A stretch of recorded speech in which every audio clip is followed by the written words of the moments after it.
If this man should fall, who will lift the flag and carry on?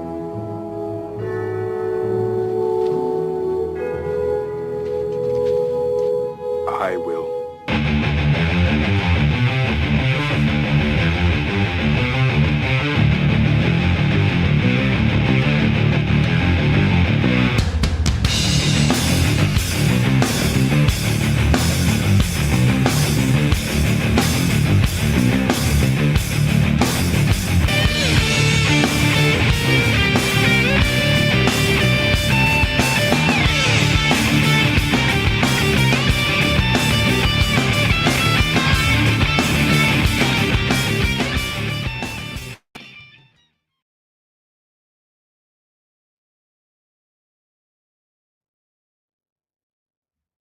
This guy, but then they want a man who has a higher social class. It's the dual mating strategy. Now I've stepped into it. This is why you start getting, these alpha widows, these women who got children by, I don't want to say Pookie and Ray Ray, because that's not fair.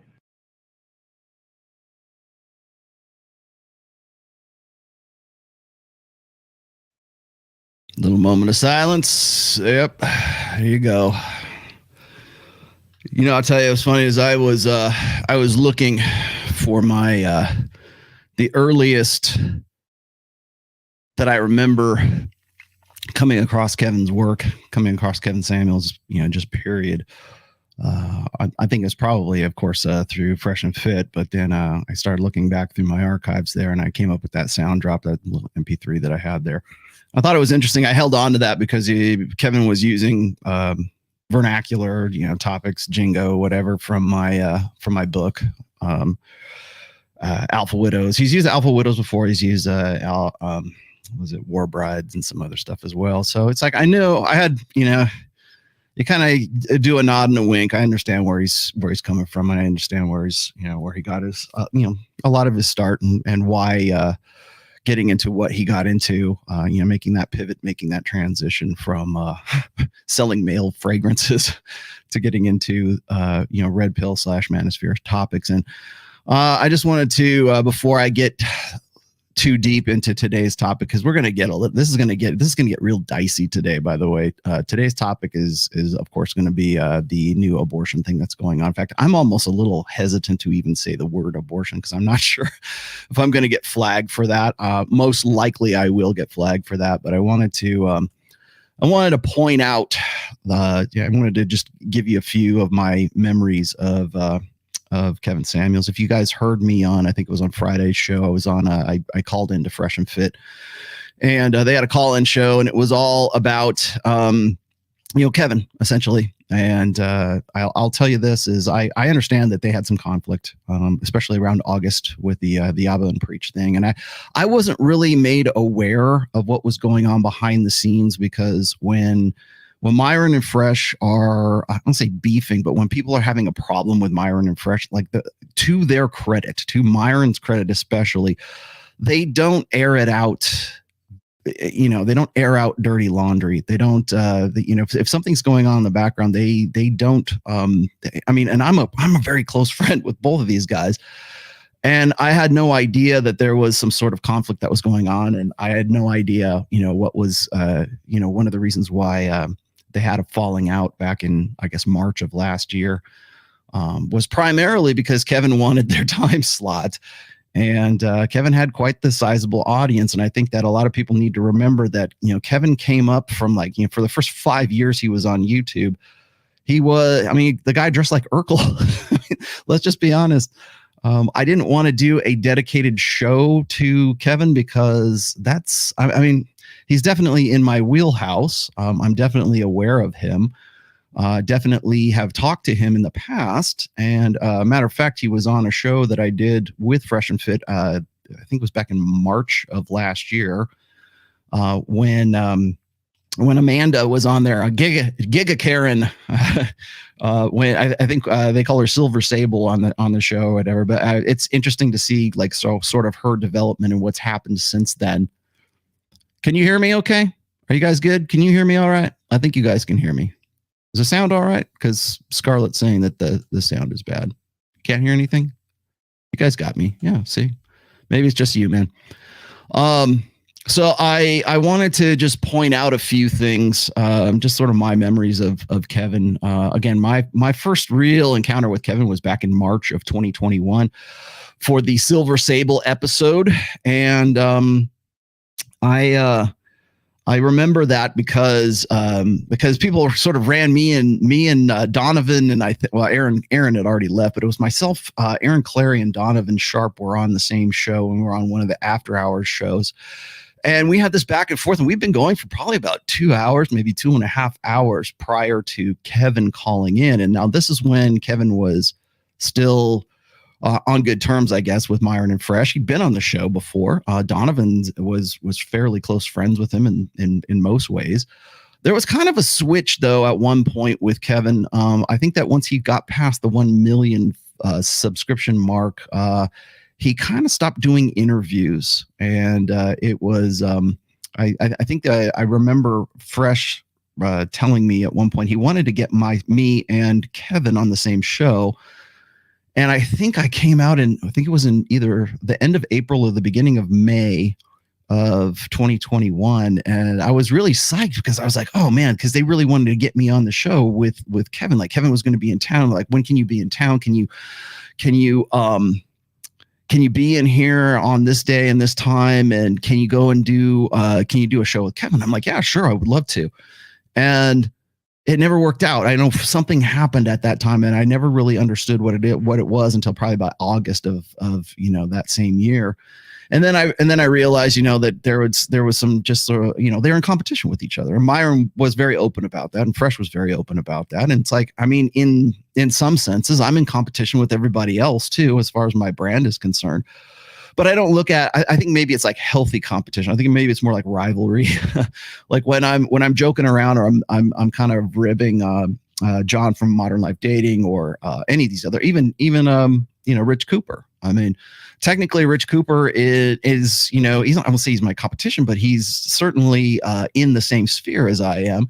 And I'm not cutthroat. I mean, I'm happy to network with guys all the time. So, the reason why Rich is interviewing Robert Kiyosaki is because I've already developed a relationship with Robert, and I'm glad they went and they were able to do something like that. But I was, essentially you're still in the same, still in the same sphere. And I think that, sort of collaborating and cooperating. And as I've said before, I think that the Red Pill is always is and always should be open source. And so laying claim to, certain aspects. I mean, I'll be the first to admit, I've stood on the shoulders of giants as well, right? There would be no Rollo TOMASSI if there was no Patrice O'Neill, Tom Likas, unfortunately. And I'll explain why here in a moment. But Mystery. I can also probably quote, Dr. Warren Farrell. Trying to think of who else. Certainly David Buss. God Sod has been a huge influence on at least putting like questions into my head, right? Like putting connecting dots. I've said this a million times before. I'm not beefing. By the way, I am not. Look. I'm not the one beefing with academics. Academics is the one who has a problem with me. Okay. All I did was point out the obvious, but I don't think that, anything that's happened since then, I backed off. I'm just like, hey, do whatever you're going to do. But I think that as far as like standing on the shoulders of giants, it's like I'm not the first to come, and I'm not going to be the last. And there are people who have used my work as a springboard for their own work. If you go and you look at Myron and Fresh, they quote my book all the time, and thank you for accrediting it. That's great. But if I go and I look at the stuff that, like, say, Kevin Samuels has done, I can see where his influences are, and I can see where the switch was. So he, back in, I think it was 2015 and 2016, you've got a Kevin Samuels that's doing videos from his, I don't even know where it was, from probably in Tulsa, Oklahoma, because I believe that's where he's from, which is kind of like spooky to me, because that's when and where I was doing the show with Pat Campbell in Tulsa, Oklahoma during that time. 2016, 2017, 2018, 2019, right up until Pat had his accident and then subsequently got brain cancer. And I will tell you this, I'll repeat what I said on Fresh and Fit, is it's very strange for me at 54 years old to be talking about people in the past tense, and to think that I would be talking about Pat Campbell and Kevin Samuels in the past tense today is kind of scary to me. And I'll tell you why, because it's not so much the fact that they're gone. I mean, people die, right? I mean, you're here for a very brief shining moment for a bit, and hopefully you can, burn bright and then move on to whatever's after all this. But I remember going to Pat Campbell's memorial service, and I'll tell you what's strange to me is being able to go back over Pat's past radio shows and the recordings, and you on this channel here. I mean, just go look at the very earliest recordings that I did with Pat from, I think, late 2017 all the way into must have been 2018, I think. And I really wish I knew where to find the archives for Pat's radio shows where we were on it, but I'm not sure. I know there's a change of management, and I'm not really sure what happened to the archives of that. And but it was very popular, and it's kind of scary to me to realize that at that same time, Kevin Samuels was living in Tulsa, Oklahoma.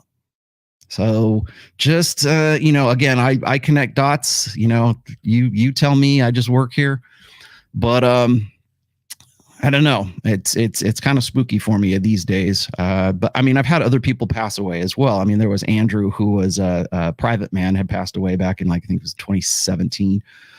And there's been some other people, and it's very, very, I mean, I don't think we've ever had at least this kind of access to people who are my mother, for instance. Happy Mother's Day, but my mother passed away in 2020 in December, and I still have recordings of her.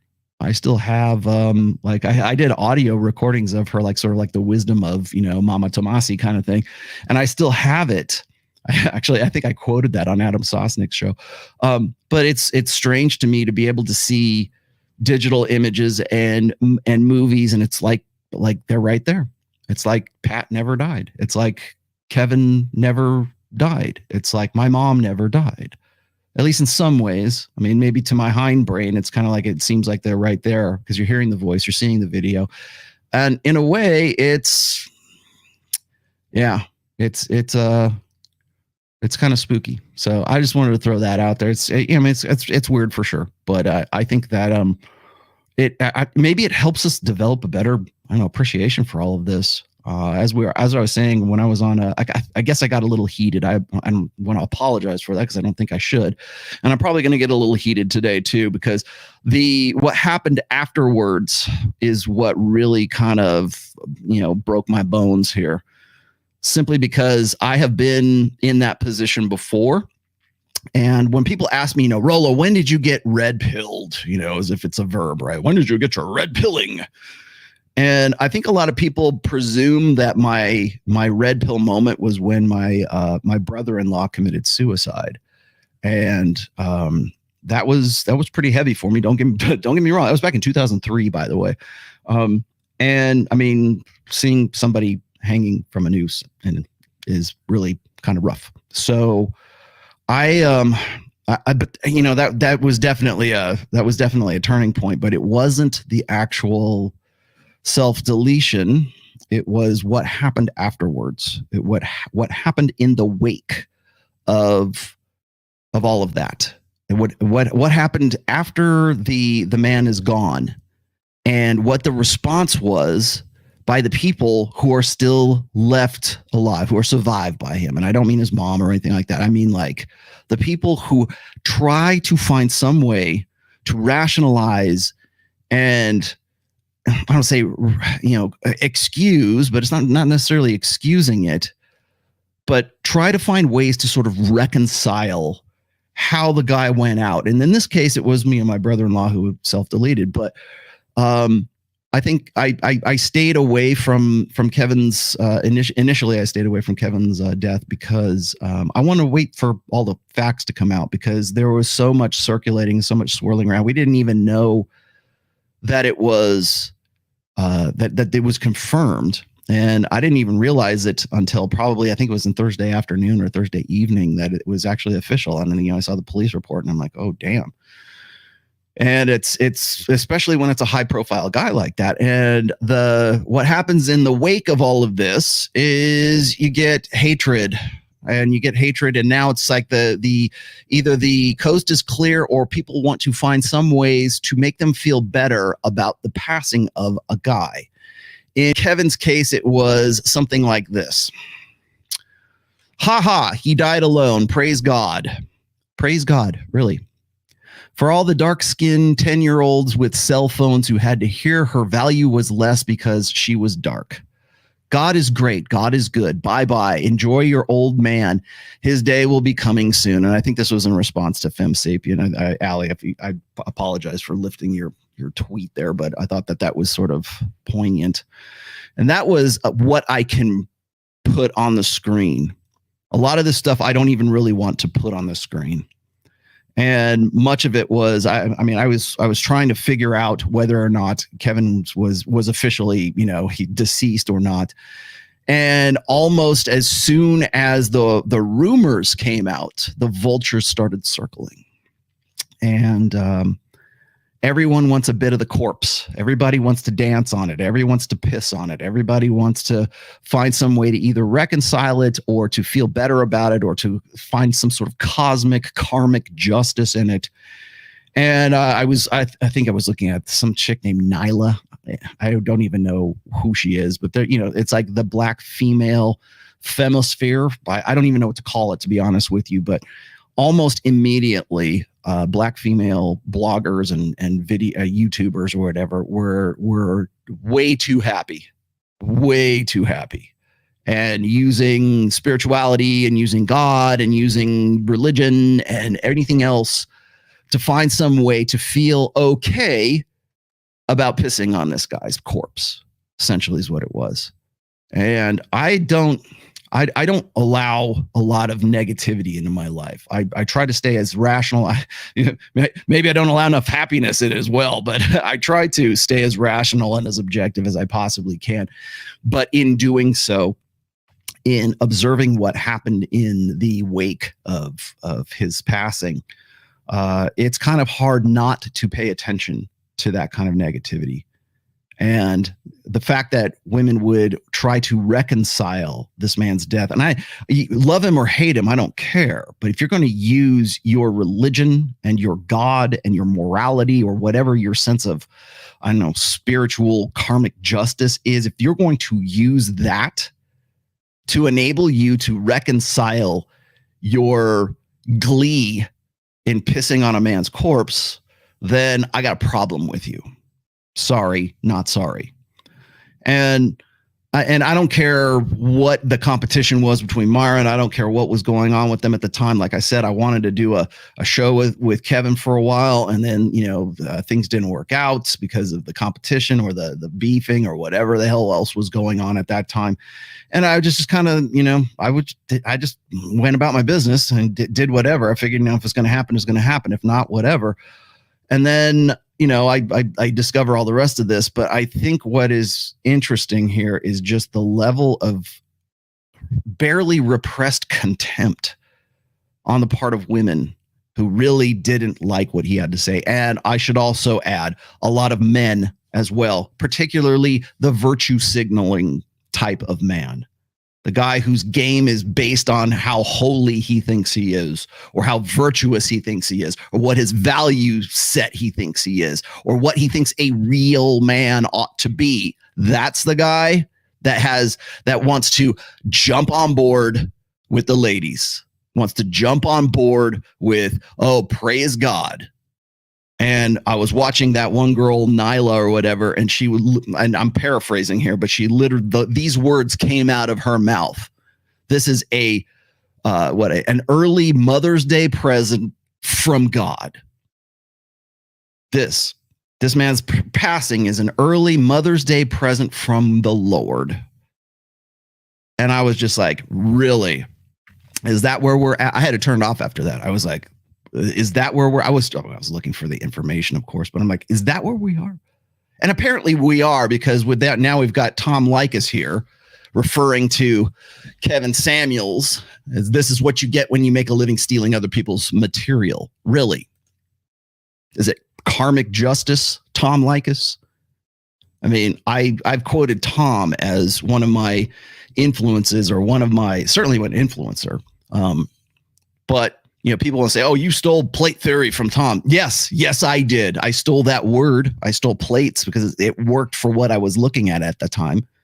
Tom never really talked about, dating non-exclusively. But when I wrote the 6 chapters, the 6-part section of plate theory in the original book, that's where that term comes from.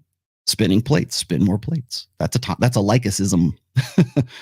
But again, standing on the shoulders of giants, ostensibly anyways, I am almost 100% certain that the work that I do will hopefully influence other people as well. In fact, I think it's already probably has. But, you nod and you go, okay, it's kind of like you're a proud parent almost. You're like, okay, but that's the level of vitriol. That's the level of sheer, contempt, as I was saying before. Oh, we need to get that. I got another quote for you here later. But that's the level of trying, I guess, to reconcile what you thought of the guy versus the fact that he's dead and gone. So you either give him his flowers or you piss on his corpse. And apparently that's where we're at right now. I don't lay claim to the black manosphere. I don't lay claim to the white manosphere. I don't think we need tribal affiliations in the manosphere. And the reason why I keep saying this, and I said this on Myron's show, on the call-in show, is because we're up against, as men, we're up against a lot. Like the world hates a man, period. I don't care if you're a black man, you're an Asian man, you're a Latino man, you're a white man. I don't care. And to have that sort of jump up in your face at the same time where we're getting all of this, what I call the fempowerment narrative, another Rolloism, I guess. The fempowerment narrative is that machine is in high gear right now, because we've got the abortion, I guess, debate has been reheated. And I'll explain to you why that is here in a bit. But just to finish off with Kevin here, I think there's no denying the influence that Kevin had on this sphere. Whether or not he decided to just sort of make that his grift or his pivot or what, everything's a grift, man. And I'm going to quote Hotep Jesus here. Everything is a grift, but the difference is what you give back. And Kevin gave back. So I'm just going to leave it at that. Kevin gave back. And I don't know necessarily, what happened. I think probably within this next week, we're going to find out what the deal is. I think we're going to, information always surfaces later on down the road, and we're going to find out what the details were. Now, he was there with a nurse. Women are saying, oh, well, he was with this girl and she, there's foul play. I don't know. I'm not even going to speculate at this point. I just want to wait and see. I mean, maybe I'll do another full dedicated show to it, but once everything is out, because I will do my due diligence, and sometimes due diligence means you don't jump on a topic immediately. You're on YouTube right now. Go on and just type in Kevin Samuels and look at how many content creators are suddenly Kevin Samuels experts. I saw this guy, I forget the guy, the black dude who's on The Blaze, wanted to do what the hell is his name? It's escaping me right now. I watched some of his material about Kevin, and it seems like he just wanted to jump on it. You just want to get on there as quick as possible. And I understand that. I'll be the first one to jump on a Will Smith video. Don't get me wrong. I'll be the first one to talk about, when Will Smith smacks Chris Rock or Tommy Lahren or Prince Harry, if something comes up in the news, I'm going to jump on that. But a man is dead. Okay. And yes, exactly. I was going to say, I'm also talking about Tom Torero in the past tense right now as well. And whatever you think of these guys. But I will say this is just seeing the level of contempt and what happens in the wake of a man's death got me thinking. Okay. It got me thinking about like what's going to happen if Fresh dies, God forbid, or Myron, or me, or Rich, or Ryan, or anybody on Rule Zero. What happens then? Like, where are we going with that? Who's going to pick up the flag and carry on? Who's going to be is it going to be somebody who wants to use your name as, a tag, a hashtag to get you more eyes on the video? And that's why I backed up. I could have done a video on Friday night if I wanted to, but I'm not going to do that, especially when a man is man down. Right. And I don't know, just reconciling that. And at some point, at some places, I love this. One of the things that got me, and I forget the guy's name. He was on the Blaze, black guy. I think he had Hotep Jesus on. But everybody, even the guys, everybody who has some sort of like problem with Kevin was always sort of rooted in this spirituality or in this virtue signaling or this, these are my values and conservative this or tradcon that. And it's from both sides. You don't win in the manosphere if you're a Rollo Tomassi or you're a Kevin Samuels or you're a Myron Gaines. You don't win. We can't effing win. Sorry, we're not at the 30 mark yet. We don't win. Because we're hated on either side. We're hated for revealing a truth that people just don't want to hear. And bringing up like hard truths. That's you want to know why Kevin, like I had my differences with Kevin, particularly when it came to marriage, because I know he was trying to find some way to sort of like reunite the black men and black women and get them married and have better relationships. I get that and I can appreciate that and I understand that. But as far as the marriage side of things was concerned, I was always of the opinion that you got to fix marriage before you can actually get men and women back to the table so that you can actually get them together. And that's not going to happen anytime soon. We're in a post-marriage world right now. And that was the only problem I had with that. But the thing is we don't win. So if you go and you tell the truth, you don't win. And I use this analogy, and I'm sure some of you will probably understand this. And if you don't understand this, go Google the allegory of the cave. It's essentially what the Matrix movie was based upon. But the allegory of the cave, and I believe it was Plato who came up with the allegory of the cave. And the allegory of the cave is that there are people like it's an allegory. Okay, I hate to use allegory and metaphor online because everybody goes, oh, it's not literal. Shut up and listen for a second. Okay, you got people in the cave, and there's shadows on one side of the cave, and there's all these people in the cave, and they're watching the shadows, and of course the shadows are created by like sort of these, Svengali puppet like CNN, right? Like by all these people who want to put these messages on the wall. And so the people in the cave will only see the shadows.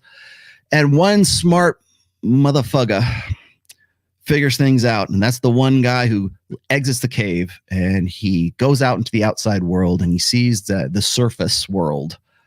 And he sees the trees and he sees the sunshine and he sees everything else. And he sees an outside world that no one has ever seen before. Nobody really took the time to even go check out.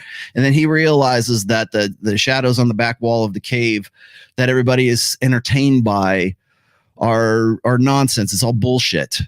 And he comes back and he tells the people in the cave, hey, look, there's this awesome world outside here. If you just come out here and you could see, take the red pill, right? You'll see that all the stuff that you've been looking at right now is just sort of manufactured bullshit. It's shadows on the wall, and tries to liberate these guys. Now, yes, I realize that's the Christ story as well. Yeah, thank you very much. It's an archetype, though. It's an archetypal story. Let's be honest. The Matrix did it too. All right. But when you think about that, one of the things that, I've heard people reference the allegory of the cave lots of times. But one of the things that the detail, I should say, that most people leave out is that towards the end of that story, they kill the guy. They kill the guy who goes to the outside world to come back to tell them about it because they don't want to be unplugged. They don't want anything to be different. They don't want to have to make the effort to get out of the cave in the first place. They're happy watching shadows on the wall. They're happy in the Matrix. There was that part in the Matrix with the woman in the red dress where Morpheus is talking to Neo. And I know this sounds schmaltzy, but it's apropos, let's just say. But when he's talking to Neo and he says, look around you, see all these people that are here. These are the very people that we're trying to unplug from the Matrix, right? But they are so dependent on this system. They are so hopelessly inured, right? INNURED, inured, so hopelessly inured, so hopeless, they're dependent upon this so much so that they will fight to stay in the Matrix. They will kill you to stay in the Matrix. They will piss on your corpse to stay in the Matrix. That's the degree to which they don't want to hear this. Homie, the click. Oh my goodness. Thank you very much for that. There you go. You get one of those. Yes, they can kill the messenger, but they can never kill the message. Kevin's message will pass on for generations to come. I certainly hope so. That's what I want. I guess if I have sort of a moral to the story or a lesson to all of this is I certainly hope so. But that's what got me guessing. They're going to kill the messenger. They're going to kill the guy who comes to tell the people in the cave, hey, there's an outside world. And like just to finish that up, like here's Morpheus telling Neo, these people that are in the Matrix, they're still a part of this system. And they are dependent on that system. They're dependent on it emotionally, financially, sexually, reproductively. They're dependent on it in so many ways. And I think one of the things that sort of made me a little more, maybe it woke me up a little bit more here, is that there are so many reasons why people want to remain and stay in that Matrix. There's so many dependencies that come along with that. And there's so many, I don't know, reasons or I guess enablings. Like, they say you're an enabler kind of thing. They want to stay a part of that. They want to base their success and the quality of their life based on shadows on the wall. And they don't want somebody to come in and tell them. And it doesn't matter what way it goes. It doesn't matter whether you are sort of this traditional conservative or you're this like progressive liberal. Neither one of those people really want to be told an objective truth because it's hard. And I said this in my first book. It was I think I put it in the chapter called Truth to Power. Yes. I said the truth will set you free, but it doesn't make the truth pretty. It doesn't make it taste good. It doesn't mean that you're not responsible or liable for all of the responsibilities that knowing that truth has brought to you. People want to say that I never consider how horrible I could possibly make people feel as a result of waking them up. And I wrote a chapter again in the first book, and it was called the bitter taste of the red pill. As far back as when I was writing on So Suave, for crying out loud. I mean, as far back as the mid 2000s, I realized that chapter came from a post that I put on So Suave.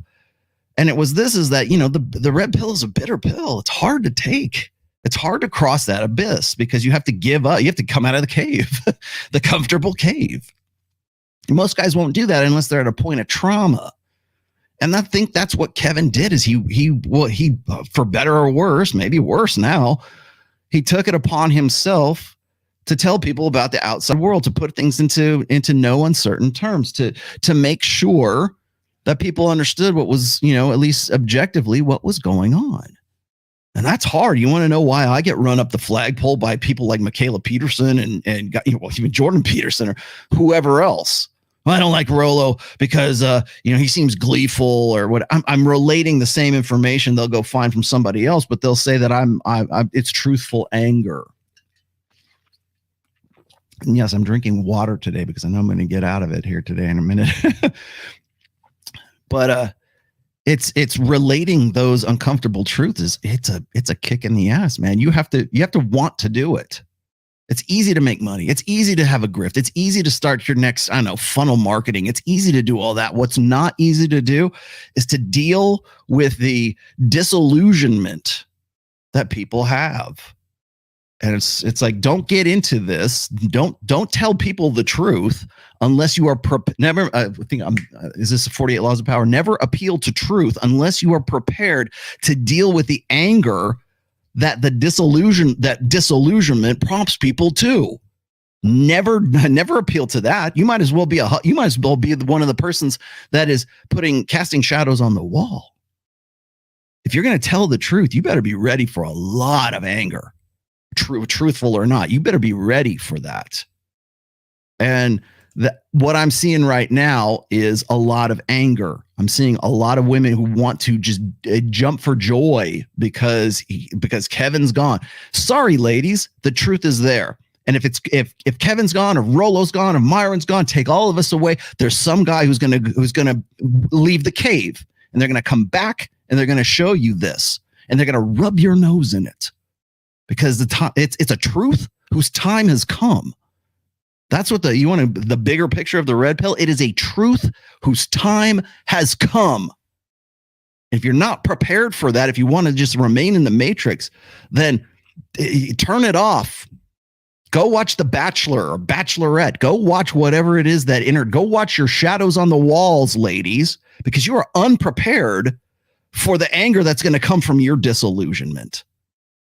And we only see this. We see this in black and stark contrast right now because he's gone. A man is dead. And I couldn't really say that so much about Pat Campbell, although, I mean, Pat certainly had a way. And I understood, in Pat's passing, I also saw, privately what was going on sort of in the backstory with what was going on with Pat Campbell. But he didn't have, Pat Campbell had, definitely impacted a lot of lives, but not to the degree that, say, someone like Kevin Samuels did. But what I want people to do, and I'll just leave it at this, is if you're a fan of this show, if you read my books, by the way, the 5th one is out. If you're a fan of this show, if you're in the manosphere, if you consider yourself a red pill person or whatever, I watch these red pill shows, right? We can't watch too many of them. Well, the problem that when people have a problem with the red pill, or they have a problem with the manosphere, what they have a problem with is a truth whose time has come. That's what they have a problem with. They want to be stuck. They want to stay plugged in. And then, like Cypher, they want to replug themselves back in after they've been exposed to this. And there ain't no going back. Once you have the red pill lens on, I'm sorry. It's like, remember that show? Remember that movie, They Live, with Rowdy Piper? He put the glasses on and you would see all the alien propaganda for what it actually was. Those glasses don't come off in the red pill sense. You don't get to enjoy things the way that you used to. The joke, of course, is you don't get to listen to 80s power ballads anymore. You don't get to listen to that. You don't get to, you're no longer, you've been freed from all of that stuff. But as I was saying before, the truth will set you free, but it doesn't mean that it absolves you from having to deal with the responsibilities of knowing that truth. Would you rather be happy, or would you rather be right? Well, of course, we would like to be both. Great. You know what? You don't get too happy unless you get the truth, unless you have objective, real, on the ground, not your truth, not subjective truth, not your, this is, it's your opinion, man. No. That's an emotional appeal. There is this truth. Here it is right here, black and white. We're going to talk about that truth here when we get into abortion here in just a moment, because that's the real truth. That is definitely the real truth. But now when we have to confront that, you're going to have as I put this quote up, as it's actually in the book Dune, right? I'm going to rub your noses in it. I'm going to show you. And again, if I don't make the kind of, what was it? Kevin was worth like $5 million. Like that was the last when I was reading some of his bios and some of trying to get some information. And by the way, was he 53 or was he 56 or 57? Because I see different reports. There are some people who are saying he was born March 13th, 1969, which would make him 53. And then there's some other people who are saying he was like born in 1965. And I'm not really sure 100%. But those are the obituaries, and those are the data that came sort of in the wake of all that. And I want also finally last point here. When Kevin passed on, and you go and you look at TMZ, or you look at the NBC reports, or you look at any of the mainstream media that actually jumped up and took notice and actually did something, because he was trending. I mean, he had like I don't even know what the tweet count was, but he was very much trending on Twitter and social media at that time. And they portray him, or they'll title their show or their whatever, their article, and they'll say something like Kevin Samuels, controversial misogynist, woman hater, passed away today. Like, they'll add that to either the description or maybe even the title of their article. And I thought that is the height of friggin' hypocrisy right there. You want to know why I say that the red pill is not a black man issue or a white man issue or Latino issue or whatever. It is a man issue. And I'll tell you why that is. Because when you connect dots and when you bring uncomfortable truths and unflattering truths about men's nature and women's nature, nobody wants to talk about that, right? But when you do so, that is more dangerous than racism. I'll tell you why. Because when George Floyd died, or when all that was going down, they didn't say George Floyd, convicted felon, had a rap sheet as long as his arm. That was not included in the title. But when Kevin Samuels, another black man, passes away, dies suddenly, his legacy is he was a misogynist, to the point where they are putting the word misogynist in the title. So what does that tell me as a red pill aware guy, as a guy who's been doing this for about 20 years now? What that says to me is that being a misogynist is worse than being a racist. And they want to avoid that racism thing. They want to avoid that word. They want to avoid a rap sheet. They want to avoid any negativity for someone like, say, they'll build a statue for George Floyd. They're not going to build statues unless you guys want to do a GoFundMe. We'll get a statue for Kevin Samuels, but they don't want to touch that because he was telling truths that people didn't want to hear. He went to the outside world, came back in the cave, and he died. Whether they killed him or not, we don't know. We'll find out probably in the next few weeks, whatever was going on. And I'm not saying he lived an exemplary lifestyle, clearly. I mean, if you saw the woman that he was with and the circumstances seem a little sketchy. But again, another reason why I'm not sticking around, but as far as like hitting the story immediately, but because I want all the data. But I will say this is, like, if you look at the difference between like someone like, say, George Floyd versus Kevin Samuels, it's the intersexual dynamics aspect of Kevin Samuels is what they're going to fixate on. That's how they want Kevin to be remembered, as a misogynist. And that should send a chill down your fucking spine right now. It should send a chill down your spine that George Floyd versus Kevin Samuels, that the fact that they want to characterize Kevin as a misogynist and this, a guy who didn't have anything good to say, made women feel bad about themselves. That's in your passing. That's how they want you to be remembered. That's what they want on your Wikipedia page. That's what they want to be on your epitaph.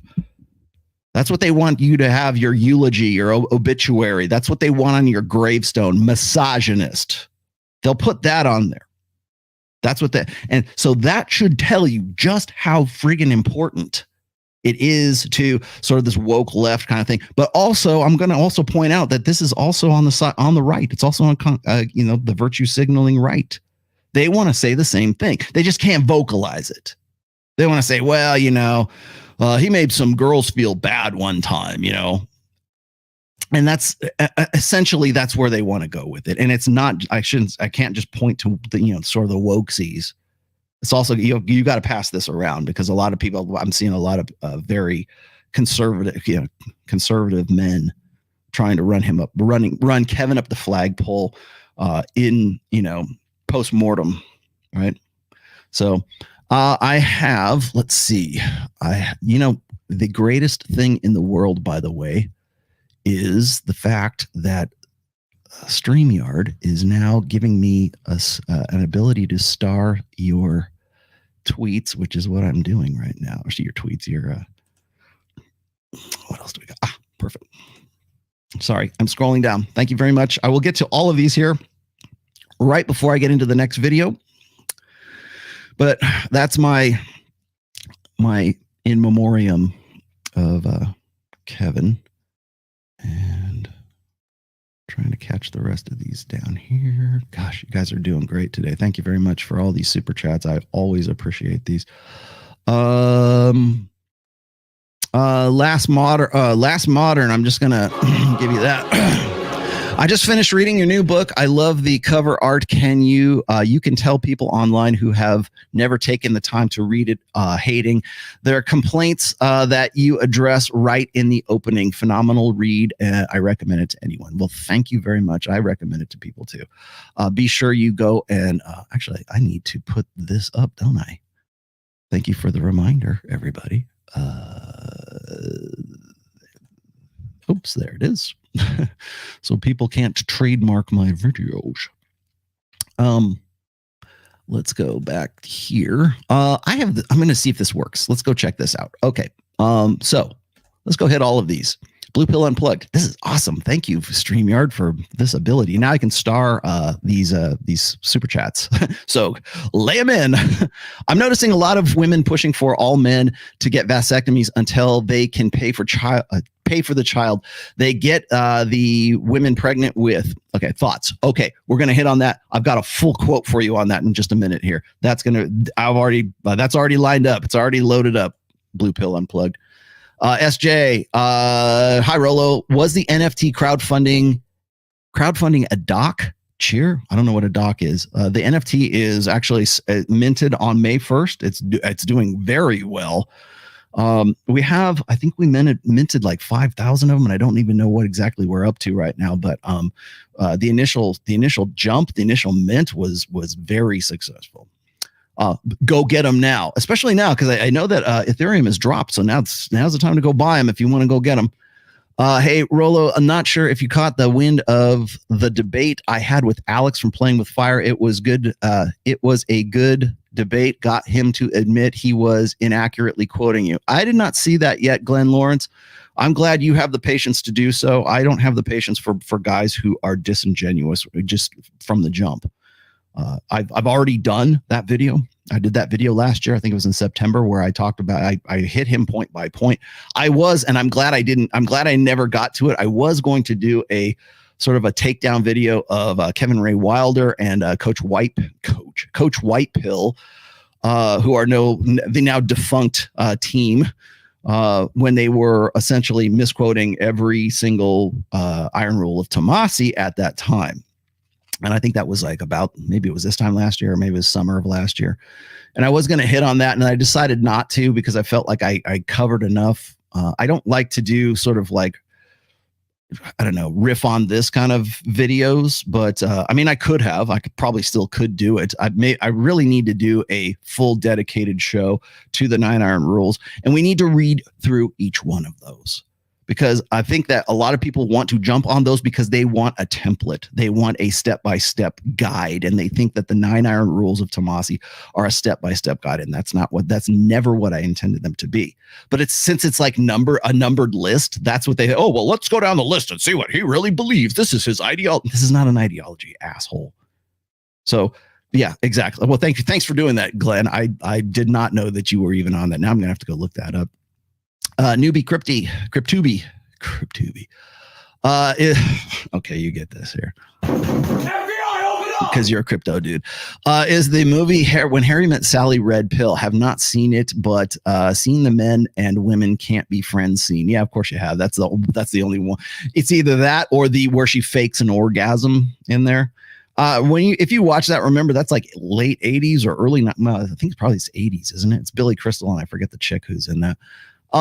I wouldn't really call it a red pill movie per se, but that one section right there where he's talking about how men and women can't be friends because of the sex thing. It's a good jump, I guess. I mean, if you want to quote that one section, I'll tell you another thing. People always say As Good as It Gets, I think is the name of the movie, and it had Jack Nicholson in it, and I forget the chick who was on TV. What the hell was her name? But anyways, there's this one scene where I guess he plays an author in the actual, in the show. Is it As Good as It Gets? I think is what it's called. And one of these chicks who's like a fangirl of his, and she says, "How do you write women so well?" And he's all, "I think of a man, and I take away reason and accountability. And people always fixate on that one, because it's like, haha, this is red pill movie. Yeah, it is, right up until the end of the movie where he's confessing that like the chick that he wants to get with, that he's been like sort of pining for this whole time, makes him want to be a better man. And they just absolutely ruin that at the end. So, remember, if you're going to take like little things in little bite-sized chunks, or you're going to go on YouTube and you're going to try to find like little, pithy quotes from old movies, be careful. We can watch the whole thing. Make sure that you're watching it in context, because I'll guarantee you some literalist asshole is going to go, yeah, but he kind of wimps out at the end. Remember that. Did I get to you already? I think I might have. Did I get to Michael already? Sometimes I feel sorry for you, Rollo. Thanks for your work. From Palma Sale. Oh, hey, I know you. You are on. Oh, by the way, Palma, I am getting back to the blog. I know I hate it. The only active part of my blog right now is the field reports, and I'm glad you guys are still in there and you're still like exchanging stories and you're talking about stuff. I am coming back to the blog. It's going to be really my only writing outlet since I'm no longer writing a book at this point. So I'm going to be getting back onto my blog, and that's really where I do my best work anyway. So it's coming, I promise. Rip to Kevin Samuels. He's looking down from above, all his female haters saying, average at best. Yeah. Porgy. They try to dismiss the truth by saying you're angry. Men will fight the truth harder than women do. Yeah. Yeah, they will actually, because they got, you think about it, men have more invested in it. Like when we talk about how, women tend to be the ones who select and men are the ones who perform. That's why men have almost a tougher time, I think, with red pill than women do. Kobe, I was red pilled through the very traumatic experience with that girl. I felt like I was pulled out of the matrix by force. It took a year to acclimate. Oh, good. Well, I'm glad you're with us now, man. Thanks for that sticker. And Chris, Kevin will be remembered as the Malcolm X, JFK, and MLK of our generation. Certainly in the manosphere, he will. Last Modern, I think I talked to you. Yes, I already got to you. And Angel, thank you for that goat. Here's a goat for you. Let's keep going down. I know I got a few more that were late comers here. I am very happy about this new StreamYard starring ability. Let's see. Anybody else? Oh, I got to you. There we go. Thank you for that. 50 Norwegian, whatever dollars those are. Let's see. Okay. Keep going. Modern Waggy. Rollo, long-time watcher, first time watcher. First time SC here. Thank you for all you do. Isn't Mother's Day a holiday invented by the Cuck collective gynocracy to get people to spend money and promote consumerism and failure? What holiday isn't, actually? What do you think of what holiday isn't? I mean, hell, you could name other holidays, I'm sure, but what other major holiday isn't really a form of consumerism? Warrior race, women either police the worst aspects of their nature or men take control. Yes. No, men just take control, but will be met with resentment. It appears to me they need to come to an understanding that their feelings aren't always correct. Congrats on the new book. Thank you very much. I like the new book. Skip if you'd like. I'm not going to skip. What are you talking about? You chose... Skip, you like if you think it'd be too much to get into off topic, what's your opinion on Lucy and the theory we all came from a single woman? Oh boy. Okay. Let's keep that one on. You know what? I'm going to star that and we'll come back to that one. Actually, I kind of want to talk about that. It's female mysticism is what that really is. So, and that's it. I'm caught up. Excellent. Okay, so here we go. As you guys probably already know, we have been discussing abortion lately. If you haven't seen this already, I'm going to post this up here. This was me yesterday on Rule 0. Oops, I've been trying to push for a long time, and this is what it takes to get them to take notice of this kind of shit. Well, one in 10 they estimate of kids are being raised by a father that's not their biological father, and that guy doesn't know it. Oh, That's well, what the then stats you can are. go on. 1 You in can, 10. I mean, you can make, like, when I make the case for, like, quote unquote cuckoldry, I have to also point out the fact that if you have a stepdad, that's essentially you signing up for your own cuckoldry. We have to stop defining cuckoldry as like a proactive cuckoldry as opposed to retroactive cuckoldry. So, and that's where you want to know why I'm never going to go on Joe Rogan. This is the argument as to why, because I know he's a stepdad, right? So if you are a stepfather, you're signing up for, essentially, definition wise, you're signing up for your own cuckoldry. And so we have to start defining cuckoldry according to proactive or retroactive cuckoldry. So it's one thing if your wife cheats on you, tries to say, oh, it's your baby, and it's not actually your baby. That's like proactive cuckoldry. Retroactive cuckoldry is, oh, I had Tyrone or Chad's kids, and I need a man with benefits, and you're the dad who stepped up, right? And you're taking over for that. It's the same effect. It's just socially more, it's normalized, and we make that guy like a noble person for having done so. But it's still the same thing. You're still taking care of and investing your resources in children that are not of your own genetic line. That is the definition of cuckoldry. And I wish we could just get that through our fat heads right now, especially on the trad concept, because they're all happy to say, well, we need more fathers in the home. Yeah, but we're also completing women's biological imperative and their mating strategies as a result of that. So we have to keep that in mind. Now, number two is this, is when we're talking about abortion, and I can't stress this enough. I've done this a million times, did this with Pat Campbell, and man, his audience lost their shit when I said this. I'm sure they did. But as you might expect, but abortion is the ultimate expression of hypergamy. Okay. Yes, it is. Nothing says he's the wrong guy like the unilateral legislated power to end his genetic line in utero. There is no other. Men have nothing like that power over women. Women have that power over men, and they've had that since the sexual revolution, since hormonal birth control. We have put women in the. I mean, we say abortion is eugenics in a sense, because women are the ones who are deciding who's going to breed and who's not going to breed at this point. Whereas prior to the sexual revolution, at least it was a compromise. There was, okay, you want to get together? Okay, you're gonna have to compromise your mating strategy. Okay, you're gonna have to compromise your mating strategy, and we're gonna come together and we're gonna have a family. And that was the tribal unit. That was the family unit. That was the national unit. That was whatever your particular tribe is. Your first tribe is your family.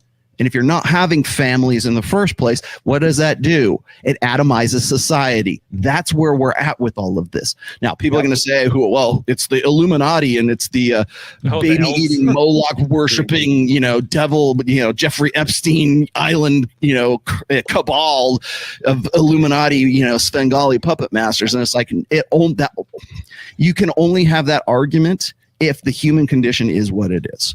And that's where we're at right now. Well, and we've unleashed Pandora's box. We've let women be in control of the reproductive process for at least the last 60, almost 70 years right now. And I don't think enough people realize that this is an experiment.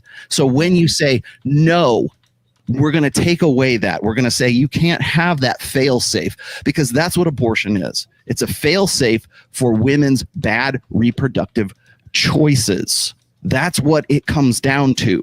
It's kill to party on a global biological scale, but it is the ability to have that fail safe in case I made the wrong decision. I got the wrong guy, and I don't want to have his kids. Because I'll tell you right now, Brittany Renner did not abort PJ Washington's kid. She's not going to do something like that. But if she had got knocked up by some bum, she's sure as hell gonna abort that child, and not the one that she's going to have a better future with as a result of her decisions for reproduction. That's why women will fight tooth and nail for abortion rights. And it's not a moral issue. It's not an emotional issue. It is a practical, logistical, pragmatic issue. And that's why they fight so damn hard for it, because it is the key to their power base politically and socially. Well, even more than that. That's it. All right. So that's what I dropped on. There's your fire drops for yesterday. I had to get all my points. Sorry, it sounds like I got a little long winded, but I had to get my points in because I left right after that because I had an appointment I had to get to. But that I want to throw that one out there because I think that was a good start to what's going on right now. Today is Mother's Day, in case you hadn't noticed. It's also a Sunday, as it always is. And of course, what's interesting to me is that we're also in the middle of this heated debate nationally, because apparently back on, was it May 2nd or 3rd? The Supreme Court of the United States had a draft opinion or whatever leaked. And of course, they're trying to follow up on the leaks, and it's starting to look like maybe it was sort of this pro women's rights, whatever activist that was, I guess, a court clerk or something like that. I'm not even sure what her name is. Again, I got to wait till the dots, are connected, or I got to wait till see where all the cards fall out to before I can really opine on that situation. However, that's not the point. And I've been watching Tim Pool do some commentary, let's just say, on this whole thing. And I've got a few things that I think he overlooks. And as I was saying before, it's a logistical problem. There's a reason why this topic is now the fire starter right now, because we are officially 6 months. Well, was it 6? Yeah, just about 6 months out from the midterm elections. What were we talking about in 2018 in the midterm elections? We were talking about Brett Kavanaugh and whether or not he should get confirmed. We were talking about whether or not he at 15 or 16 or 17, whatever, at some backyard kegger, touched some girl inappropriately. I don't know, listening to Twisted Sister and drinking beer illegally or some shit like that. I don't know. But I was fascinated by this because in 2018, myself and Pat Campbell, we covered this on his terrestrial radio show. As a matter of fact, we're looking at this. We're going, this is how far back they're going to go to weaponize Me Too. And that's what we were really talking. This is just, remember, this is 2018. This was 4 years ago, or just about 4 years ago.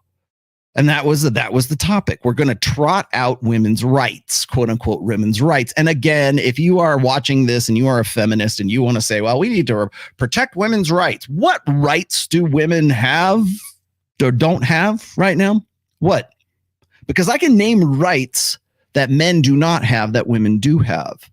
Or I can certainly point out the fact that there are certain procedures and obstacles and hindrances to get to the same rights that women have, that men must get to. The most obvious one, of course, is selective services. And I'll just throw this out there really quickly. Anytime some woman says, "Oh, well, we got to protect women's rights," or they're attacking our rights, or we need, I'm a women's rights activist. Great. What rights do women not have? Because I can point out the right to vote, the right to the right to drive a car. There are all kinds of things, or the student loans that women want to have like forgiven as debt forgiveness. Yeah, those things don't happen for humans with a penis, because they have to sign up to have their life taken away from them if we should go to war.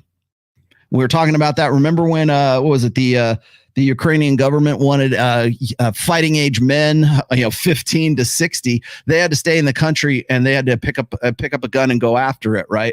But suddenly women are just like, oh, out the door, I'm not saying they force women to go away, but it's like that's the cost. You want to talk about a double standard, ladies? How come men can bang a lot of girls, and if I do, I'm a slut? Well, how come I have to go and pick up a gun and get shot at because I have a penis and not a vagina?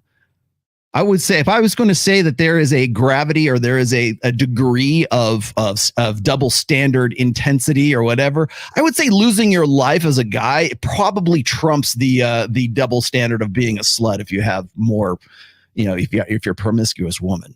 I don't know, maybe that's how I track things. I'm going to lose my life as a result of a double standard. Okay. There's lots of double standards, ladies. In fact, there's more double standards for men than there are for women. It's just that we only fixate on that one. So anyways, but as far as the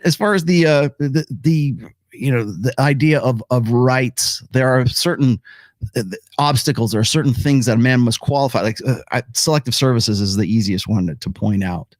When we look at you look at the higher instances of violence, you look at the higher instances of, what is expected of a man. And Matt Walsh, to his credit, I got a little brief clip from Matt Walsh about this whole abortion thing that's coming up.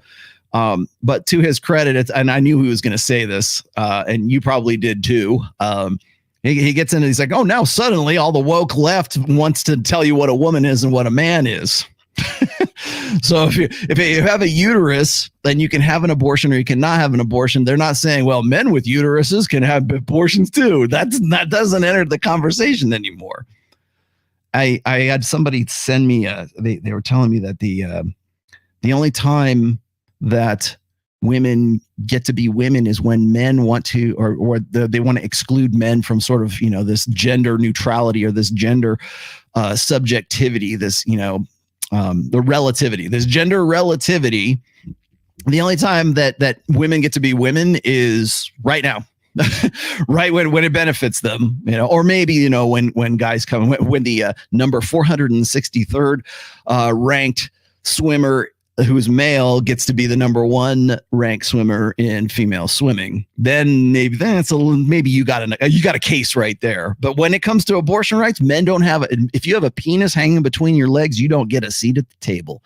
Their words, not mine. Okay, don't throw rocks at me. Throw rocks at them. They're the ones that were talking about that. So now suddenly, gender is binary, sex is binary. Oh, okay. Because they don't want you to take that away from them. Anytime you might take any kind of attention or any kind of value away, I would say value, but like value away, esteem, like value away from women by pretending to be a woman, then they have a problem with that. Then that's when women will come out and say, well, wait a minute. They don't talk about birthing people anymore. Remember today's Mother's Day. Or is it Birthing Persons Day? Because you could be a woman and still identify as a man, but you have a uterus. Okay, well then do I get to say what? Because I'm a man. If I believe I'm a man, do I not get a seat at the table to talk about my own uterus because I'm actually biologically a woman? Oh yeah. We're going there. Everybody's getting it today, my friends. Everyone's getting it today. Okay, yeah. We're going to talk about. I'm looking at the chat here. I got to keep my eye on the prize here. Kowalski analysis. Yes, that's what you're going to get. Nothing but pure analysis today. But again, especially remember what I was saying about Kevin Samuels and when you bring sort of objective truths to light, when you speak the language of rational, reasonable, rationalism, empiricism. And you're speaking that language to the emotional, that's when you get vitriol. That's when you get hate. That's when you get who hurt you. That's when you get people trying to find ways to realign themselves or try to reframe the argument. So it's like, it's no longer about you being finding truth or falsehood. It's about you're a good person or you're a bad person for even bringing up the subject of truth and falsehood. So you're a bad man, Rollo, for bringing up this subjective truth. Well, that same thing applies, especially when you talk about objective realities of abortion, of ending a woman or ending a child's life in utero. That's what happens. Yes. Oh, Sarah. Can we talk about the baby being half the father's DNA? I can't imagine someone else deciding to abort my baby. Right. Well, remember what I was saying about like double standards here. And this is not my quote. I can't remember what MRA said this, but once the sperm leaves a man's body, you are entirely powerless. And when Glenn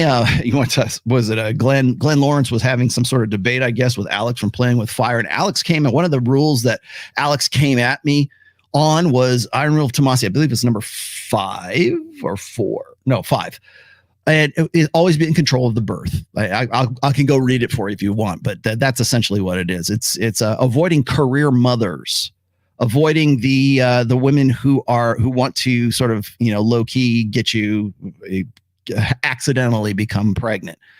And I should also add this: there are no accidental pregnancies. You heard me say that right here on the Irrational Male, the Rollo Tomassi Show. There are no accidental pregnancies. Not in 2022. That's for damn sure. Okay. You go, oh, well, I took the pill and I couldn't believe it. It just, it was the random chance. It was the 0.1 or 2%, like 99.98%. Well, that 0.02, that was me. No, it wasn't. And even if it was, the man still doesn't have any control over that birth afterwards. And let's just, that's the nuts and bolts of it. Okay. I gotta, in fact, damn it, I should have pulled this one up, but I've got some stats here that I'm gonna toss out here in just a second. But we have to look at the function and the purpose of abortion in the first place. Why is it that women will claw and fight and just like get hysterical? They'll do this. Actually, let's just throw this out. Why is it that women will do this to protect their right to abortion? Why? Let the fucking terrorizing! My motherfucking uterus! They terrorizing! My fucking uterus! It's none of your fucking business! Thank God for abortion! Thank God for abortion! Thank God for abortion! Thank God for abortion!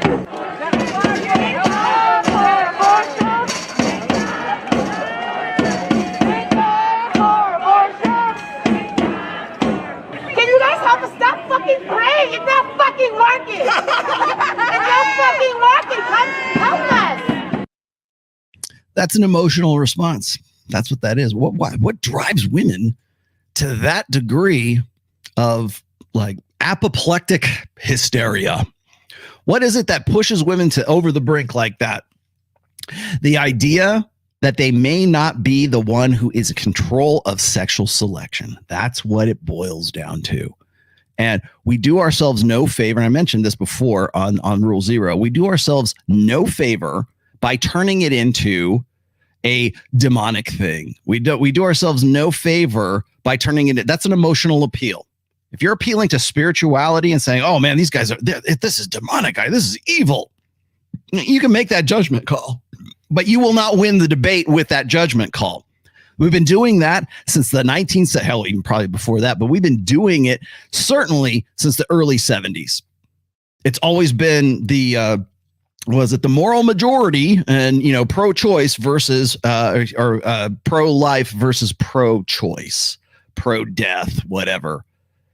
And we have had that same emotional debate or that back and forth. You saw the guys who are basically let me try to explain this to you because it was even tough for me to figure out.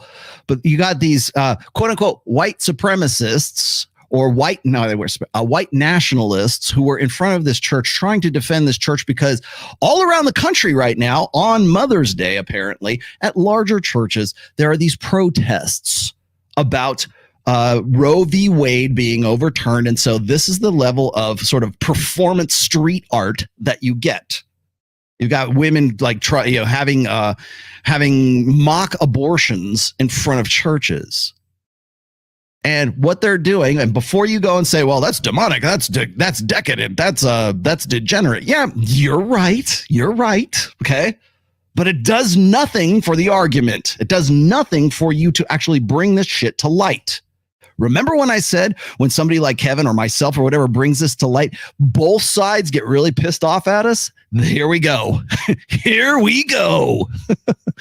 What's the latent function of abortion? What's the final purpose? Why do women really why do women get so bent out of shape?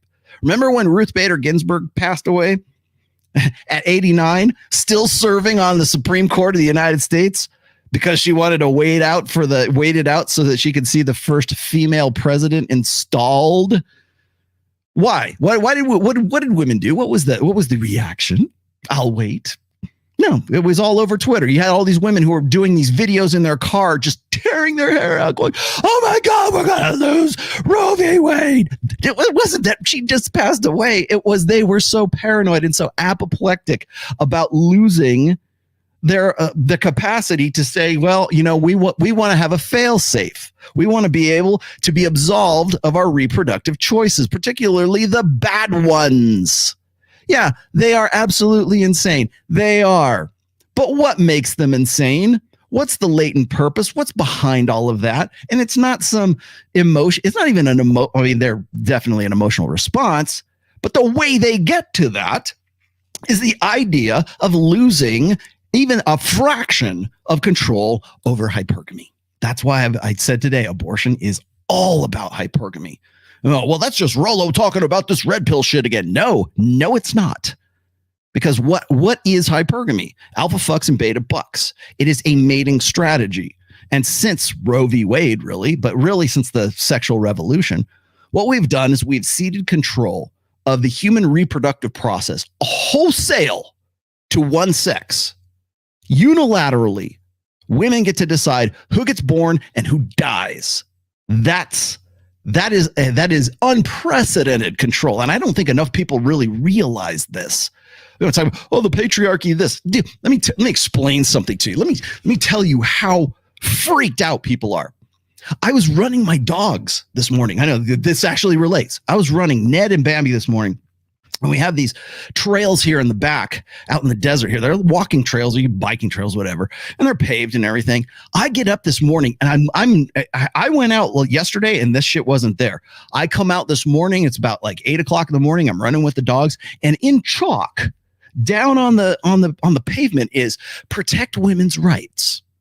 And my body, my choice. And he run a little bit further, and there's another little quote that's like scribbled in some sort of chalk. I'm like, really? This is like suburbia here. This is like where I'm at. I mean, well, granted, it's Reno, but this is, you don't see that, but this is the level of intensity. Someone in this neighborhood here, probably some little girl, probably some like 14-year-old, high school girl, more than likely went out there and scribbled that out there. And they had to have done it, I don't know, after 7:30 last night, because that's the last time I took the dogs out, and it wasn't there last night. But it is there now.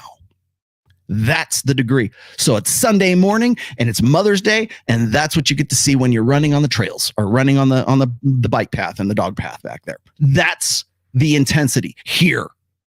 Like literally I could walk there in 2 minutes. That it's right outside your door. Rollo, TOMASSI. I'm in the secret bunker in the middle of the Nevada desert, and it's right there, right outside my door right here. That's the degree. That's the intensity of all this stuff.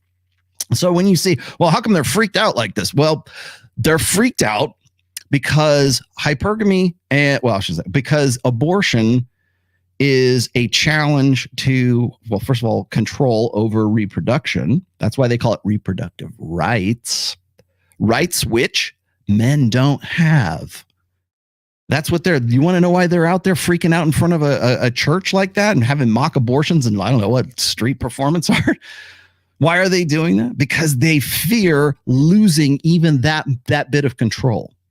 They fear the idea that they might have to be held accountable for their reproductive choices. That's what you're not going to hear from the right or the left. Because it's always got the right's going to say, well, it's, they're killing babies and it's God's plan and this. And okay, but the latent function has nothing to do with that. And on the left, you've got women going, well, it's, a woman should have a right to choose and you want to be on the right side of history and has nothing to do with the latent purpose and the function of why it's there and why they will fight like rabid animals and do do street art, right? That's the degree of intensity because they don't want to lose that control. They don't, because that is intrinsic to female gynocentric power. Abortion is intrinsic to gynocentric power right now.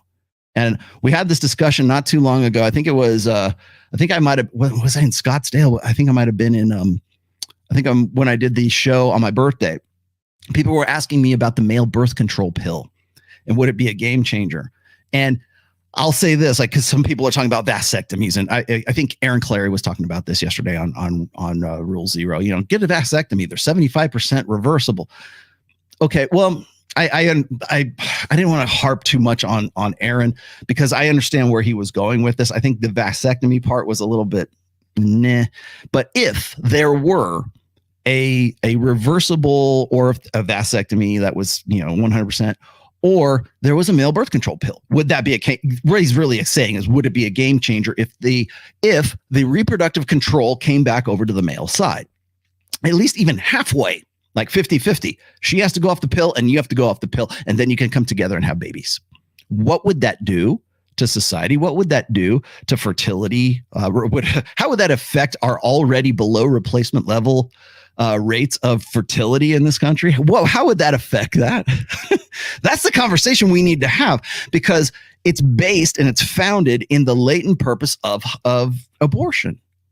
It was one of the first things that women like drove for back when, just post sexual revolution. If you go and you look at the societal changes, at least in this, certainly in this country, in the United States, but in Western countries in general, if you look at the spike in divorce rates that came right after like 1965, and if you look at the decline in marriage that we're now at the lowest rate ever, all started right around 1965. You look at no fault divorce. What was that? 1970, somewhere around there. And then you look at you look at the certainly the voting habits of the of the gendered voting habits. You look at those and look where the change happens. 1965. Look at no fault. Excuse me, no fault divorce, but sorry, I gotta wet my whistle there. If you look at abortion, what was Roe v. Wade? 1972, 74, something like that. Early 70s for sure. Right after post-sexual revolution, post free love, post what invention precipitated all of that? Hormonal birth control, unilaterally controlled by women. And guys guys on the left and the right will say the same thing. And I hear, just lay it on me, because I know I know it's coming. It's, oh, well, it takes two to tango, Rollo. You could just go and put a condom on, blah, blah, blah. Well, not according to Alex from Playing with Fire. We should just trust the ladies and we're all good. Right. According to his critiques of Iron Rule of Tomassi number 5. Right. But here we are having this conversation right now. And Iron Rule of Tomassi says, control the birth. Wrap the rascal. I don't know, get a vasectomy. Follow Aaron Clary's plan if that's what you want to do. But do what you got to do to make sure to ensure that you are not a statistic. And I talked to let me throw these out. I got some other things. When I talked about the kill to party dynamic, that kind of tracks with abortion as well. So when we talk about how a child is a hindrance to a woman's development, you also have to remember that post-sexual revolution, when we're getting women into the universities, we've got Title IX, we've got women coming into the American workplace right now, back in the 70s. And now we look at the work rates. We look at college enrollment. What is it? 62%, and versus like 40 to 38%, depending on whose numbers you're looking at. Women versus men right now. If you're going to say, like, every woman has ever been on, who's ever talked about their abortions, has celebrated it because they believe that on some level that is what led to their success. I forget which chick it was. One of these girls who got a Golden Globe or an Oscar or something. I think it was in 2020 maybe, who was talking about how that Oscar or that Golden Globe or that Emmy or whatever she got would not have been possible had she had a baby. Michaela Peterson, looking at you, it would not have been possible for her to do that. So she's wants to say, well, abortion made me the woman that I am today. Well, how does that track? It tracks back to women not wanting to breed with a guy who is not the one that they want to be with. It's kill to party, but sometimes kill to party is kill to reinforce my career. Kill for opportunity, kill for, a college degree, kill for a better position in the American workplace, kill for, like, insert the blank, what is the achievements that we want to lay on women right now? Oh, kill to become a Supreme Court judge, kill to become the next female president, the real first female president. That's what it comes down to. And so they see pregnancy right now as sort of this hindrance for their own progress. But it gets even more visceral than that, I think, because when we put women into positions of legislative power, when we put women into like political power, the first thing that women do when they get that power is not look at the whole. They don't try to, it's not for the greater good. It's for the sisterhood uber alles. How can we retain the rights of women? How can we do this for women? How can we do that for women? It all boils down to one purpose, which is whatever benefits women. That's, like I said, the sisterhood uber alles. Whatever benefits gynocentrism is where women gravitate. So when women come in there and they say, oh, you know, we need to, like, women can't get free birth control on the, you know, the Obamacare thing, or women can't get this, or women can't get that. And so they, even if they can't actually legislate those things, they'll try to make these joke legislations where it's like, well, Republicans can't get Viagra, then we won't allow them to get it too. Her, her, her. Well, you're still wasting time, and you're wasting taxpayers' interest, and you're wasting your energy and your effort trying to do shit that only put some sort of political, you know, get you little political points. That's what women are. That when you put women into positions of political power, that's what they do. They go straight for abortion. They go straight for, oh, we need more women in STEM. Oh, we need, you know, more strong women in Hollywood, right? All that. That's the purpose for women in politics isn't statescraft. It isn't governing. It isn't, you know, well, I mean, they're redirecting the purse strings for sure, but it isn't their first priority isn't the populace. It is what is best for women. And then maybe, hopefully that works out for guys. I mean, show me the legislation that women in Congress or women in the Senate or whatever have done expressly to help men, expressly to help, like, even just like the people in general. Because when women get in there, when you go and you see, like, what is it, the freshman class of, like, was it 2018 or 2019, when it was Andrea Ocasio-Cortez and all those chicks, Tlaib and the rest of those girls, and they're all wearing white at the State of the Union address. I've got the picture hanging around here somewhere. That photo op is why they get into office. That's why they're there. To be a thorn in the side of people, yes, but also to do nothing but to work towards gynocentric agenda, a gynocentric legislation. That's why they're there. And what is the most pressing existential fear of women? As I've said before, if you've read my work, you know what I'm going to say. The existential fear of women is to not be able to select who they want to breed with. That's why they call it patriarchy. That's why women hate the idea of premarital, the restrictions on premarital sex. That's why women hate the idea of duty sex from a religious perspective. That's why women hate the idea of prearranged marriages. It's like that's the worst. God forbid a man actually find a woman, a mate, your dad or your brother or whatever, finds you an appropriate husband. God forbid. The reason that right there is the height of female existential fear, is to have that taken away from them. And yes, forced copulation. I'm not going to say the R word, EPAR, right? That's the ultimate expression of that fear, is having that selection, having that taken away from them by force. Now, that might not be force in this case, but it might be your dad saying, okay, I'm going to prearrange a marriage for you. That right there seems like barbaric today. And the reason it seems barbaric, it might be the best practical choice. Hell, there's probably women right now who go, yes, please find me a man, you know, find me a high value guy, you know, Kevin, find me a high value man. Yeah, they would probably very much love that. But you're not going to get that, ladies. Not on your own. You're going to get Tinder swindler. As I said before, I remember when I did the Tinder swindler show, and I said, where's their father? Where are these women's father? Where's their brother? Where's their nephew? Where is their cousin? Where is the uncle? Where is the guy who's going to step in and say, no, you've already taken out 2 loans. You're not taking out, 7 more? No, you're not going to do that. Because any guy that would come in there, that's taking away choice. That's taking away her independence. And God forbid women ever ever have that taken away from them. That you want to know why women, quote unquote, are independent, strong, independent women? Independent of men.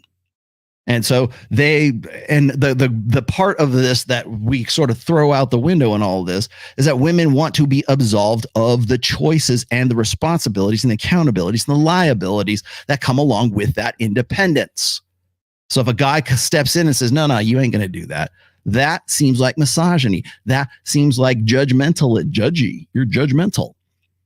Well, all of that goes back to it dovetails so perfectly into the legislation that says a woman has a right to choose whether or not your baby lives or your baby dies. And I got Matt Walsh here on deck. I'm gonna throw his opinion in here. Yeah, I did see Matt Walsh talking. He's getting much more into like the dating and the manosphere kind of topics these days because it's the new hotness. And you'll notice. Do me a favor. Do me the solid here. Go to Matt Walsh's channel and look at his engagement because he's on Daily Wire now. Look at his engagement. Look at the views. I'm just saying views at this point. Look at the views on the topics he does that are like political or like maybe the religious. He's got numbers. He's approaching 1 million. I don't think he's quite at 1 million yet. But if you go and you look at the dating related or manosphere related or whatever, red pill related, and you look at those topics, you will see a marked difference in the viewership of those than in the others. Than in any other topic right now, because that's what people want to talk about. So remember that the existential fear of women is like losing control over hypergamy, losing control over whether by deception or by force. And I mentioned this once before in the past that one of the reasons why like shows like Cheaters is so popular with women, or even hell, The Bachelor, right? The Bachelor's in its 26th season right now, and if you knew, like, well, ladies, the ladies of the audience right now, if you knew a guy who was like playing, like he was a player, right, and he had like, I don't know how many women are on The Bachelor, right? You had, don't just say a dozen, right? You have a dozen. This guy's got a choice of a dozen chicks right there. You would go, oh my God, I can't believe this guy. He's a misogynist pig. But you'll watch that show religiously for 26 years now. Why is it so popular? Because essentially what it's doing is it's taking that it's the indignation that is generated by the concept or the idea that perhaps a guy will be taking some degree of hypergamous control away from those dozen or so, 20 women, something like that, taking it away from them. That's what really you want. That's the red meat that keeps them coming back for more. 26 years going now. And guess what? You know what else brings women to the yard? The fear that Roe v. Wade is going to get overturned. That really rubs women the wrong way. You want to get women to the polls? Have something out there. Have just even the hinting guess, the sneaking suspicion that Roe v. Wade is going to get overturned if you don't get out there and vote in the midterms. As I said before, there's a reason all this shit is coming out right now. Because we're 6 months out. Ladies, get to the polls. And even if the voting process is entirely bullshit, plausible deniability is the catchword for all of this at this stage. Let me I see I've got a shit ton of these super chats I'm going to get back to here in just a minute. But I do want to throw these ones out here just really quickly. This was okay. So this is always the topic du jour, and it's funny that this comes from a guy. I think I've seen this before. If you go back and you look at my show on vasectomies, this is not new. This is not novel. Witty idiot, whatever your name is. This is not novel. This is something that I forget the name of the congresswoman who was in Florida, black woman, who, again, brought up the idea of legislating that we take all boys who, just as they hit puberty and give them forcibly give them vasectomies. So until such time that they can prove that they can afford a child and they can be good fathers, and they have to jump through all these hoops and blah, blah, blah. And if not, oh, did that make you feel bad? Oh, well, that's what women have to deal with when men want to take away their reproductive rights. Okay. First off, that's bullshit. But let's read this guy's the thing here. Stop abortion at the source. At the source.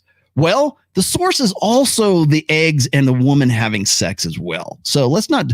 It's interesting how we want to go back to the men who have zero authority over reproduction once the sperm leaves their body, but we want to call them the source because there's this presumption of male power that's where all of this is stemming from.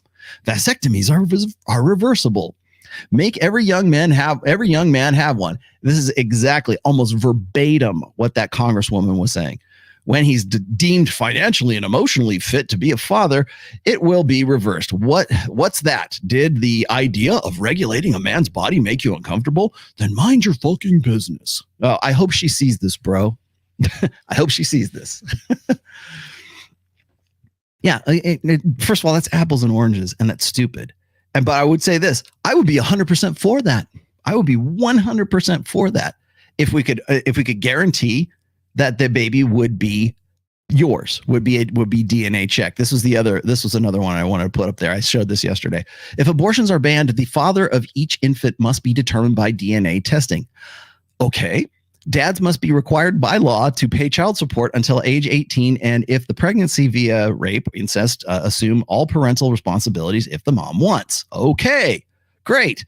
If abortions are banned, the father of each infant must be determined by DNA testing. Your terms are acceptable because right now you can't even do that.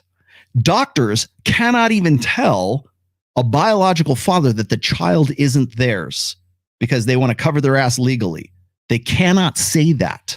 In fact, I think in some states they're forbidden by law to tell a non-biological father that the child isn't theirs if like he gets a blood test or they do some sort of like DNA testing, or that maybe there's like some sort of genetic disease or whatever.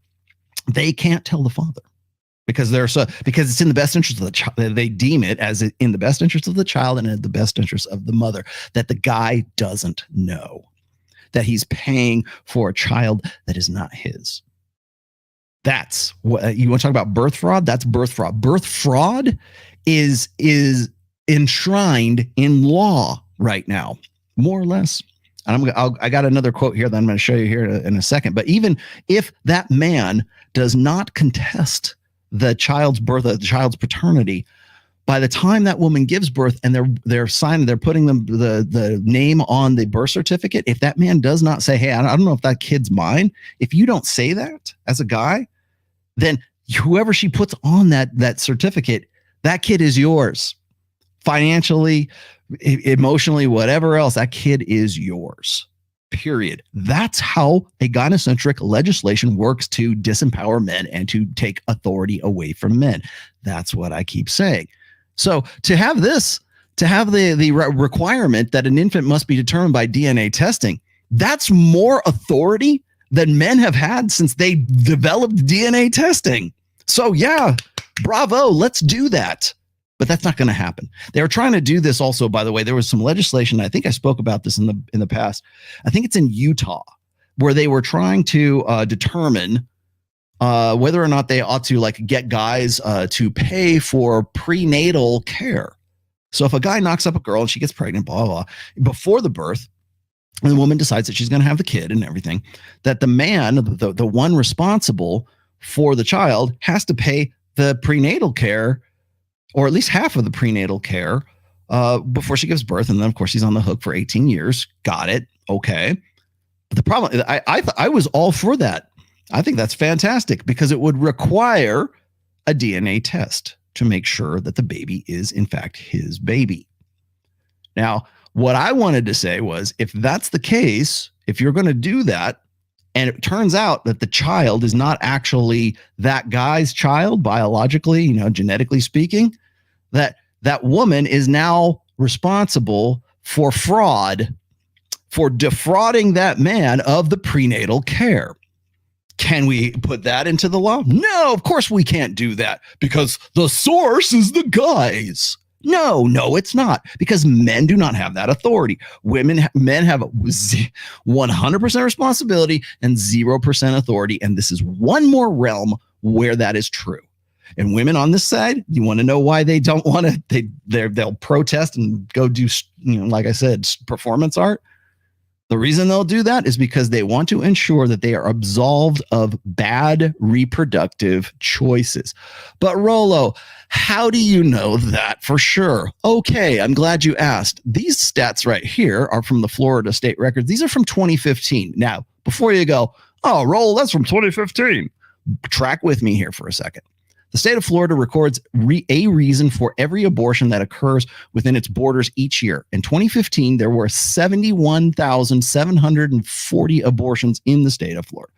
This table lists the reasons and the percentage of abortions that occurred because of it. Now, track with me. This is 2015. Okay. I'll let you look at the numbers there. I'm just going to read the reasons here. Pregnancy resulted from an incestuous relationship, like 0.001%. The woman's life was endangered by the pregnancy. It goes up a little bit. The woman was EPAR'd a little bit more. Remember that number, by the way, 0.85%. That is a fraction of, that's like 8 and 1/2. It's a fraction of 1%. A fraction of 1%. The woman's life was endangered by the pregnancy, and the woman was EPAR'd. Those ones right there. Okay, those, I would say, those are legitimate reasons maybe to want to have an abortion. Got it. But when women say, well, what if the woman was raped? Okay, let's look at the numbers. Let's look at let's be pragmatic. Let's be logistical here. Let's look at these numbers. The woman's physical health was threatened by the pregnancy. Now it goes up just a little bit, but it is still not even 1%. There was a fetal abnormality, which is 0.66%. Still not even 1%. The woman aborted for social and economic reasons, 6.268%, and no reason, elective, 92.33%. Those are the numbers from 2015. There you go, black and white. Now, Rollo, why are you showing us these numbers from Florida? Because in Florida is one of the few states that actually tracks this stuff. You can't go find this in certainly not in blue states. That's for damn sure. We want to talk about privacy. We want to make sure that, it doesn't matter why she's having it. It's just, she just does it. You don't have a seat at the table. Well, in Florida, they're just savvy enough. And remember, this is pre-DeSantis era, right? But they still have the savvy enough to say, well, if you're going to have an abortion, at the very least, you got to tell us why you're going to have the abortion. That was 2015. Oh, here's some new stats here. And I don't know if you can see these well enough, so I'm just going to see if I can read them for you while I am here. Okay, there we go. Now, this is from 2021. Now we're coming back up to speed. Again, Florida, because it's very difficult to find any of these stats anywhere else. Elective abortions, 59,252. The total, by the way, is 79,811 is what that says down there at the bottom. And then I thought this was interesting. First trimester, second trimester, and third trimester. Thank God there is no third trimester. There's 0 third trimester abortions. Got it. Again, abortion performed due to rape, 118 out of 79,811. I don't know I wish they would have gave you the percentage of that. But still, fraction of 1%. Got it? Okay. Abortion performed for incest, only 8 of those. Abortion for serious fetal and genetics. Anyways, you can see all of these things here. Now, when I put these up on Twitter not too long ago, I had people saying, well, Rollo, a lot of those stats, and I'll put these other ones back. Let me put this back up here. A lot of these reasons are all elective if you think about it. No reason, elective. Okay, so they said no reason. They're doing it just to do it. The woman aborted for a social or economic reason. So you could technically take that 6.268% and lump that in with no reason right there, because if they are elective and they are just simply doing it, now you're looking at 98, almost 90, 98 and a half, little over 98.5% of abortions are elective. What does that tell you about the latent function of abortion? What does that say? Oh, she should have a right to choose, and Okay, remove. Well, again, you don't need to resort to morality. You don't need to resort to, leftist emotionalism. Look at the numbers. What's the function? The function is to absolve women of bad reproductive choices. When you look at stuff like this, nice little celebrity. Now, this is from 2019. This is just post midterm elections in 2018, right? Abortion activists. We should celebrate abortions like we celebrate babies with baby showers. Okay. Does that mean I have to do a mock abortion in front of a Catholic church? It seems like abortion activists are getting more brazen in pushing their agenda to normalize and celebrate abortion every day. As I was saying, this is not we're not just pulling this out of our ass. It's not just some magical thing. I should also point out this as well. Where did it go? Where is my good friend Elizabeth Warren? Oh, anyway, so Elizabeth Warren was losing her shit about this. Do I have that? I thought I did. My bad. Elizabeth Warren, of course, is losing her shit. It's about privacy. And I think I saw Karen Gillibrand, senator. I think she's a senator, talking about the same thing. Well, the fact that the Supreme Court would even go and do an opinion of this is just troubling, blah, blah, blah. They really want to overturn Roe v. Wade, which is, of course, the fear that they want to stoke amongst American females right now.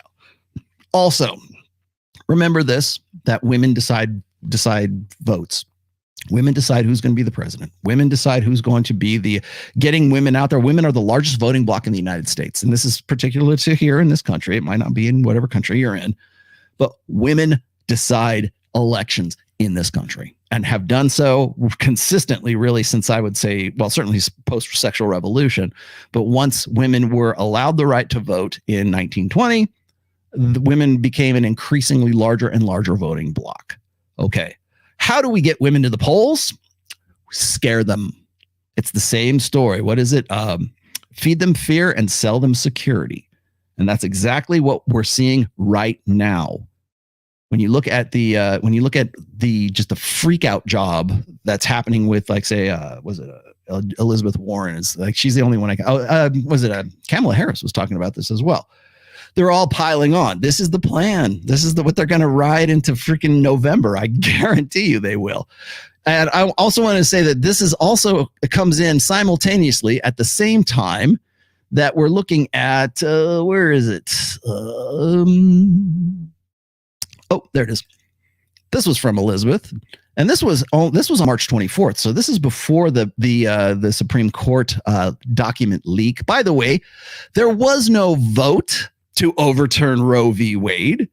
It was a draft opinion that was leaked. There was no vote. There's nothing final about it. It was an opinion that got leaked to the press. And I would argue probably because they needed a narrative to ride into November. Okay.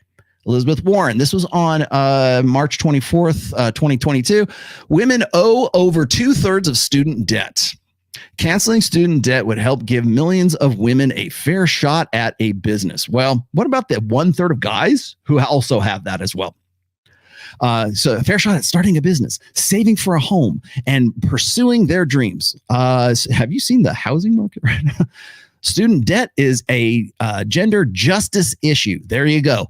Gender justice issue. See those words in succession? Gender justice issue. Watch for that. That's coming back, guaranteed. It's time for the president of the United States to act. So they want to petition Biden. Biden, you said in the 2020 election cycle that you were going to forgive student debt.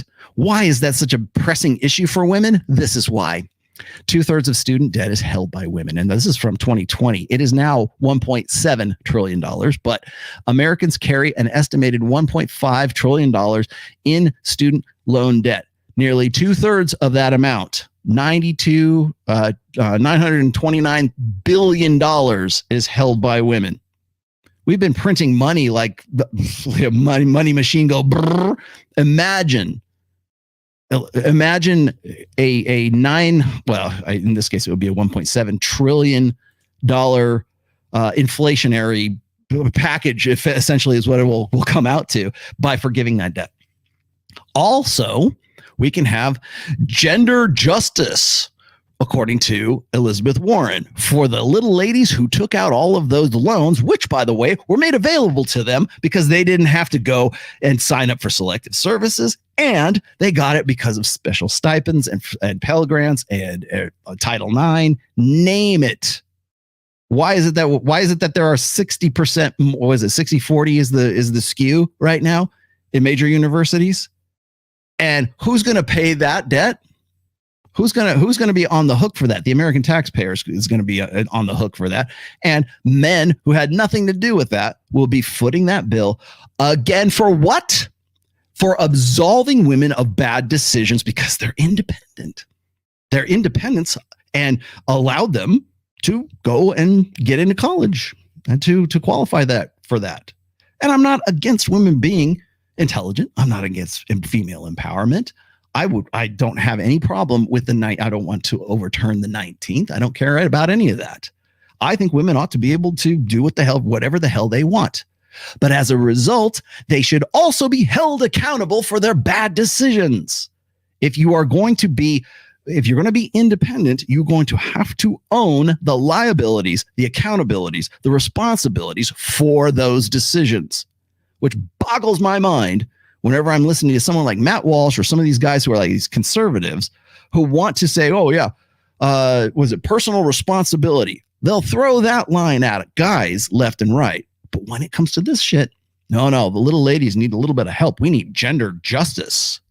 That's the next step. Now, before we get going, let's move in here. So we're going to celebrate abortions now, as I was saying before, but also let's look at here. Oh, now we got to look at the economics of all of this. Abortion rates by income group. Okay. So if you go and you look at this, the percent of single pregnant women by age 15 to 44 who had an abortion in the year prior to this survey. This is from the Brookings Institute. This isn't some bullshit, Pew. Well, I mean, Pew's not really bullshit. Sometimes it is. But we're looking at a verified, these are statistics here. Okay. So if you go and you look at the income level as percent of the federal poverty line. Okay. So women who are in the 400 plus, women who are in the higher rates or making more money are the ones who are more apt to have an abortion. Now, you can say, is that causation or is that correlation? Probably both. But people who are, I'll just read you the brief of this. I'll give you the summary of this. This is from the Brookings Institute. I'm reading this from the website right now. There are wide class gaps in unintended childbearing among single women in the United States, resulting from different contraceptive and abortion choices across income groups. In this paper, we use data from the National Survey of Family Growth to estimate how sexual activity, contraceptive use, and abortion use vary across income lines. Though rates of sexual activity are comparable for all women, low-income women are less likely to use contraception and are less likely to have an abortion once pregnant. So the poorer you are, the less likely you are actually to have an abortion. We use a shift share analysis to simulate the effect of equalizing at the rates of affluent women, the use of contraception, and abortion services across income groups. We find that equalizing contraceptive use reduces the ratio of unintended births between affluent and poor women by half, and that equalizing abortion rates reduces the ratio by 1/3. Now, there are large and widening gaps in rates of unintended childbearing between Americans on different rungs of the income ladder. A poor woman is more than 5 times as likely as an affluent woman to have an unintended birth, meaning poor women are 5 times more likely to actually have the kid. Since unintended childbearing is associated with higher rates of poverty, less family stability, and worse outcomes for children, these gaps further entrench inequality. So it's all about equality, of course, right? Closing gaps of unintended childbearing is therefore important for greater equality and opportunity. What does that sound like to you? That sounds like we should protect abortion so that these poor women can move into higher socioeconomic strata. That's what, at least the purpose anyways. But to close the gaps, we must first understand them. In most cases, a couple must take 3 steps to have a child. This is very important because Ryan talked about this yesterday. First, they got to have sex. Second, fail to use contraception or use contraception unsuccessfully. And third, decide to proceed with the pregnancy rather than have an abortion. And that's where the salient point is.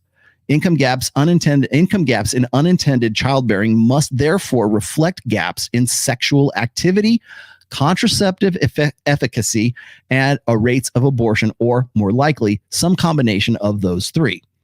Gaining a better appreciation of the relative importance of these income gaps may assist in formulation of policies aimed at reducing unintended childbearing, especially for those with low incomes. Now, one of the things that they ignore in all of this, let me pull this back out.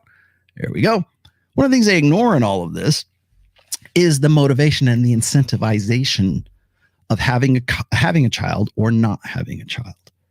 To have the ability to do so. You want to know why? Well, here we go with the speculation once again. You want to know why that big spike is there for the 400+%? Those are the highest earning women. Why is it that they have the highest incidence of abortion?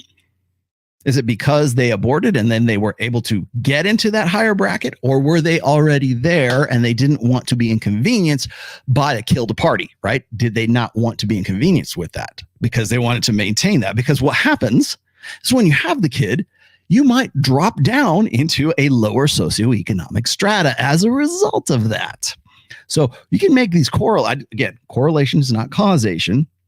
And I love how the Brookings Institute tries to like sort of rejigger the article to make it sound like, well, we need to study this stuff so we can get the poor ladies up into the higher socioeconomic strata, and we need to figure out how to do that and make sure that unintended births aren't happening. No, what these stats right here imply is exactly what we saw just right. Where is it? Right here. We should celebrate it. We should change our morality for sure, but we should change our attitudes and normalize. We should remove the stigma of having an abortion, because hey, you'll win an Emmy if you if you won an Emmy, it's because you aborted the kid and now you're successful as a result of it, right? I think I missed a few of these. I'm going to come back. Don't worry. We'll get to that. I got it. I'm you know what? Actually, I'm going to go through, let's go through. Did I miss that one too? Yes, I did. I'm going to go back up through the ranks here and see what I got. Okay. Let's go to these starred ones here. Once again, Angel, I got to you. There, skip if you like. That was the last one. Sorry. Rollo, thanks for the $100, man. Much appreciated, my friend. Mr. Johnson. Rollo, can you revise the first book? I'm already in the process of it. If I find it hard to understand since it's a collection of blog posts. Mm-hmm. Well, actually, it's not even a collection of blog posts. You know what those blog posts came from? They came from discussions that I've had over the course of about 10 or 12 years, Mr. Johnson. But you already know that. Let's see. Rollo, yesterday, the first, to my knowledge, a case of a woman found guilty of sex assault for piercing condoms in attempt to get pregnant. Germany gave her jail. Hooray, I guess. Well, for how long? And that's Germany too, by the way. I'll tell you what's ironic about that, Tucano. Here's what's really ironic is they just passed legislation in California that is an anti-stealthing legislation, meaning that a man, if he's in the middle of having sex with a woman, cannot take the condom off. And I guess there is some idea, and I don't know how this is even a thing. There's some idea that if a guy has a condom on and he's like, oh, he's going after it, and he goes, no, I'm just going to whip this off and just go at it, right? Like that's stealthing. And so suddenly that woman can get pregnant. Maybe it's a consent thing. Well, he took the condom off, and then I only consented to have sex with him because the condom was on. And so now it's EPAR as a result. And what I find ironic is It's mostly, it's not, men aren't doing the stealthing. It's women who are doing the stealthing. It's like, take it off. I want to feel you. We don't have any legislation for that, but we do if a guy whips it off and then puts it back in and gets you pregnant. I'm like, what are the numbers behind that would justify legislation that would criminalize quote unquote stealthing? Like, how many guys got away with, I'm going to get her pregnant. How many guys wanted to do that? Right. Oh, well, now I got her where I want her. I'm going to whip this off and we're going to have babies. It's usually the woman that's trying to do that, not the guy, but it is what it is. But now we can feel good about it. So it feels so great to be at church today. I'm happy to hear the truth. Well, thank you, Mr. Johnson, once again. Sarah, can we talk about the baby being half of the father's DNA? Yeah, we can. I can't imagine someone else deciding to abort my baby. Yeah, that's it. So I get this a lot. Women will say, well, you don't have a uterus, so you don't get a seat at the table. Well, you're goddamn right I get a seat at the table because the kid has half of my DNA, or at least I feel like we should. What I find fascinating is this debate, and I've had this just recently. We get into this debate about who gets to pay for the date, who gets to pay for the restaurant. I talked about this with Coco Butte, right, when I was on Adam Sosnick. And I agree. I think that the man should pay for the date, always pay for the date, because for a different, I come to that conclusion differently than she did. But I think what's funny to me is that there's even a debate at all. Like, oh, we need to go Dutch. She needs to pay half and I'll pay half because we're all, liberated and, men and women of the modern age. That's all, like, that would be an expectation. There's like the man pays and the woman pays. And that's a popular sort of feminist, Sadie Hawkins world kind of thing. Well, women are just as equal, so they got to pay too, and men got to pay, blah, blah, blah, blah, blah. Right? It's old order versus new order. Well, we can have that discussion about men and women ought to pay equally for the date. But when the baby comes, no, you're paying for everything, mister. And I'm going to decide whether or not your baby lives or dies. I have the unilateral control of deciding whether your genes are going to go on into perpetuity or if you're just not the right guy. As I've mentioned before, you want to talk about why I say hypergamy is the ultimate expression, abortion is the ultimate expression of hypergamy, because nothing says he ain't the right guy like the unilateral power to abort his child in utero. Oh, you're not the right guy. Now, look at the logistics of this. As I was saying before, I used Brittany Renner when I was on Rule Zero. I used Brittany Renner as an example here. Brittany Renner, when PJ Washington knocked her up and they got divorced and she has the baby. And remember, it was it was stepdaddy season, right? Now she wants a stepdaddy on top of it. Like, you're gonna wife this girl up after all that? She's literally writing books about how to birth trap an athlete so that she's set for life. Now it's Brittany Renner, for crying out loud. And yeah, so what do we say? We say, well, PJ Washington should have known better. He should have took responsibility. He should have been in control of the birth, Alex, right? Right? Maybe I'm wrong. I don't know. Well, she's a ratchet hoe.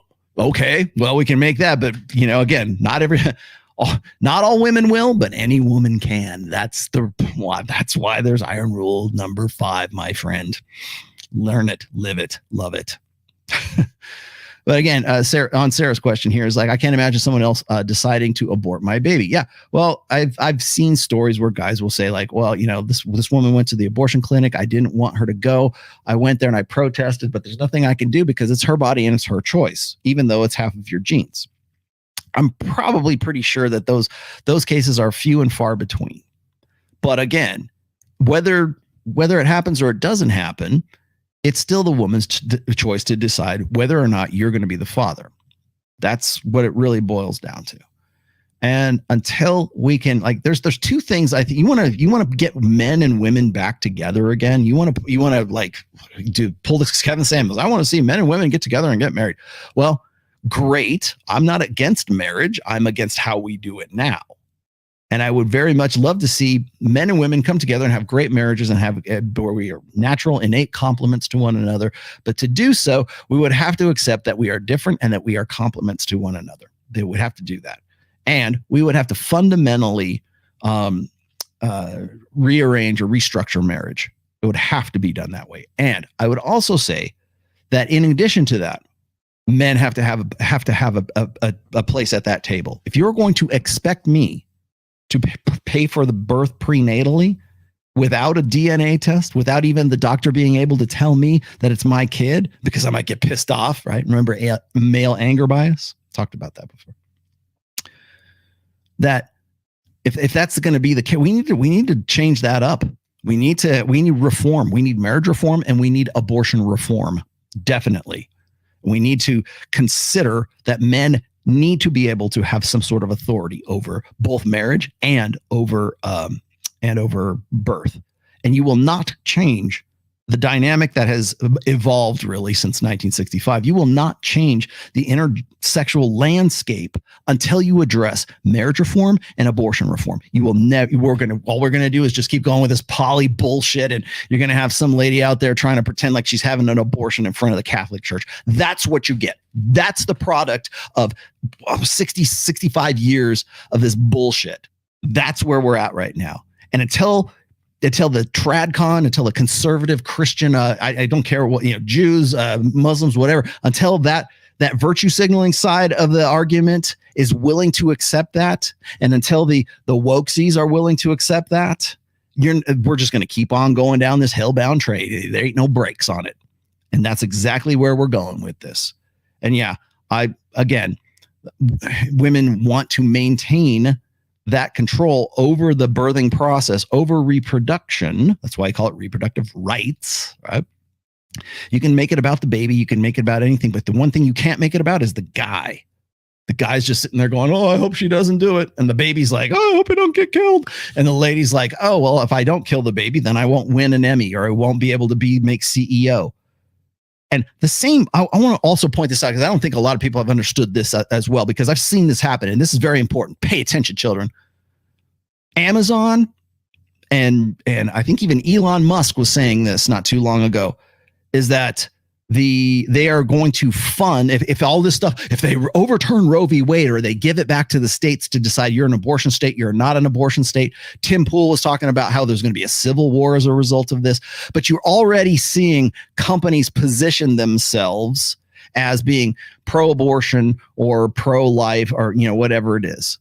And so you're looking at Amazon, Jeff Bezos. Amazon's already saying, don't worry, ladies, if you work for Amazon, come over to our tribe, whatever, our fiefdom, come over here, and it won't matter what state you're in. If you work for this company, we'll pay your travel fees. So if you want to get an abortion, and it's going to cost you like $4,000 to go fly to a non-abortion state or whatever, then we'll be happy to foot that bill for you. Same thing with Elon Musk was saying the same thing about like Tesla and maybe SpaceX or something. We're going to foot the bill for you to travel to another state, have the abortion, and come back. You can say, well, that's immoral. Okay, that's okay, fine. You can make your judgment call, but look at the practicality behind that.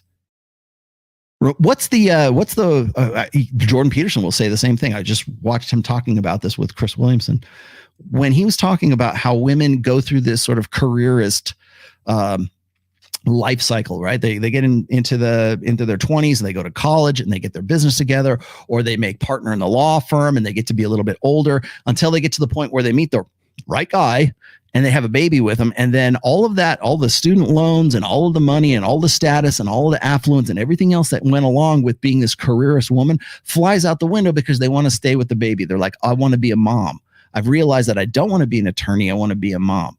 And he was saying, and I don't know what his numbers are or stats are, but I understand the principle here is that if men or businesses are reluctant to hire women, it's primarily because they come with attached costs. One of those costs is pregnancy, because most women, once they have the baby, they don't go back to work.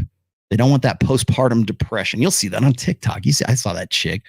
I have to go back to work, but I want to keep my baby. I should find that. I was talking about that on You Are Here. But that postpartum depression, and they don't like, I never knew how great it was to be a mom. Okay. But now you're a mom and you can't necessarily be careerist mom because there's too much, the time, even just logistically, it's difficult to do, despite what Michaela Peterson might have to say about that. But logistically, it's difficult. And so as Jordan was saying, it's like, companies are reluctant to reluctant to hire women. But you'll notice also, as I said before, when women come into positions of political power, they will innately their first priority is to find ways to legislate, to create legislature that aids women. Well, the same thing is true when women get into a formerly male-dominated workplace. So now you've got Amazon. Now you got Elon. Now you got other Fortune 500 companies saying, hey, middle management and above, you can freeze your eggs. It's part of your benefit package. There's several. I think Facebook does this. There are several Fortune 500 companies that offer egg freezing for careerist women because they're focusing on their career, which is bullshit. They just can't find the right guy because they became the man that they wanted to marry. But to give them that sort of reassurance, don't worry about it. You'll be able to have a baby when you're 40 or 45. We're just going to freeze your eggs now at 30 and you'll be good to go when you finally find the right guy, or you get a sperm donor online from Facebook. However we're doing it in 10 or 15 years, right?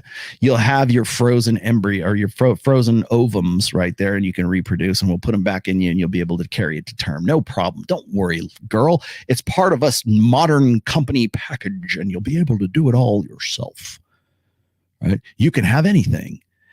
Your sexuality and your sexual market value is evergreen, and we're the company that's with you ladies all the way to the end. We're going to freeze your eggs.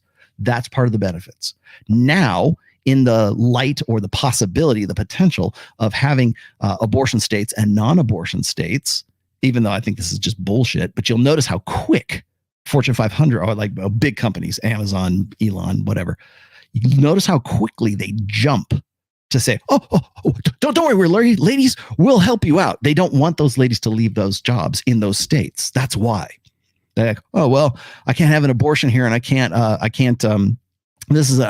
work in Utah. So now I'm going to have to go move to, Oregon because that's a non-abortion state, and I got to work there. They don't want to have to worry about incurring that cost. So what does it cost a company to say, okay, we'll give you a $4,000 stipend to go flush the kid, and you come back to our state that's a non-abortion state because we can't make these, Neanderthals make this an abortion state. Maybe it's $4,000. I don't know, whatever the stipend is. That money is a drop in the bucket when it comes to productivity, because they're talking about half of their workforce, or at least it should be, right? If they're on their, their quota hires. Yeah, it's economic. That's what it comes down to. That's why they're jumping on board with this really quickly, because they don't want, well, first it's a PR thing, of course, as well, but it's also the idea that they don't want those women to go from to leave their company or leave those big companies and go to another state and because that's their abortion state, or that's what they want to do. At least that's the potential. Is that actualizable? I don't know. But to me, it seems like it's logistics and it's all about economics at that point.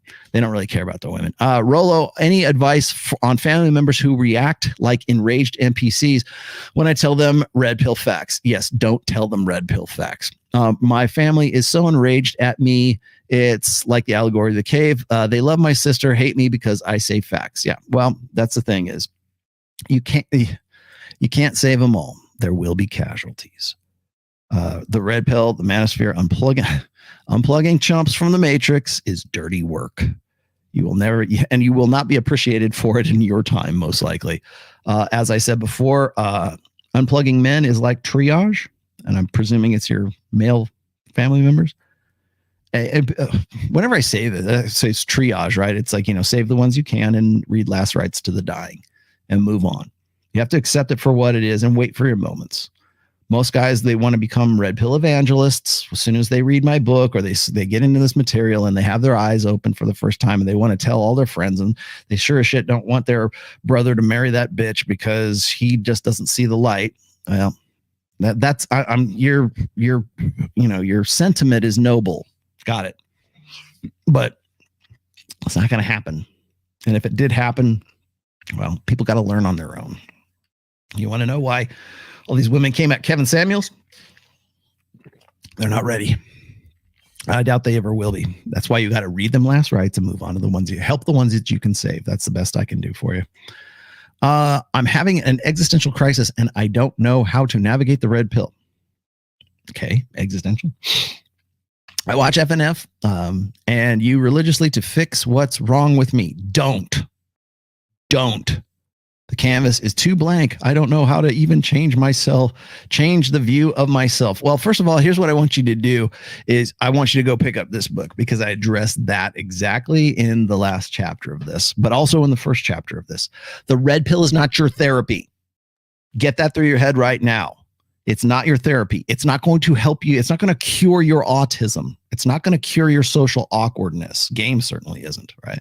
It's going to help you learn social skills for sure. But don't look at game. Don't look at the red pill as like your catharsis or your therapist or anything like that. You have to fix you. Now, can this give you the tools to do that? Absolutely. But it's on you to fix yourself. If you're in an existential crisis right now, it's probably more than what the red pill can show you. Like a lot of guys will say, well, now I'm nihilistic. And what was it? Was it Stardust? I think I was talking about Stardust not too long ago. He was talking about, well, these guys shouldn't even know this stuff because they'll get despondent and nihilistic and, want to self-delete. Yeah, that's part of unplugging. The best part of that, though, if I can give you any positivity, my friend, it's that you're now in a paradigm that has more opportunity than the old one that you were in. It's better to be red pill than it is to be blue pill. And don't try to make all of your blue pill dreams come true with red pill tools. Because those blue pill dreams and hopes are based on the same lies. They're based on a falsehood. You have to create your own goals and your own new reality in this new red pill paradigm. And the good part is now you know better. Now you know what works. Now you have the tools. That's to me, that seems very optimistic. I would like when we talk about, would you rather be happy or would you rather be right? Would you rather be happy in the blue pill or would you rather be kind of like right, but in the red pill? And now you can sort of use that knowledge to create a better life for yourself. You just don't know how to do it, right? Or would you rather just go plug yourself back in the matrix like Cypher? That's the long and the short of it. I've said this first of all, you got to remember what happiness is. And I know this is an aside. Bear with me for one moment.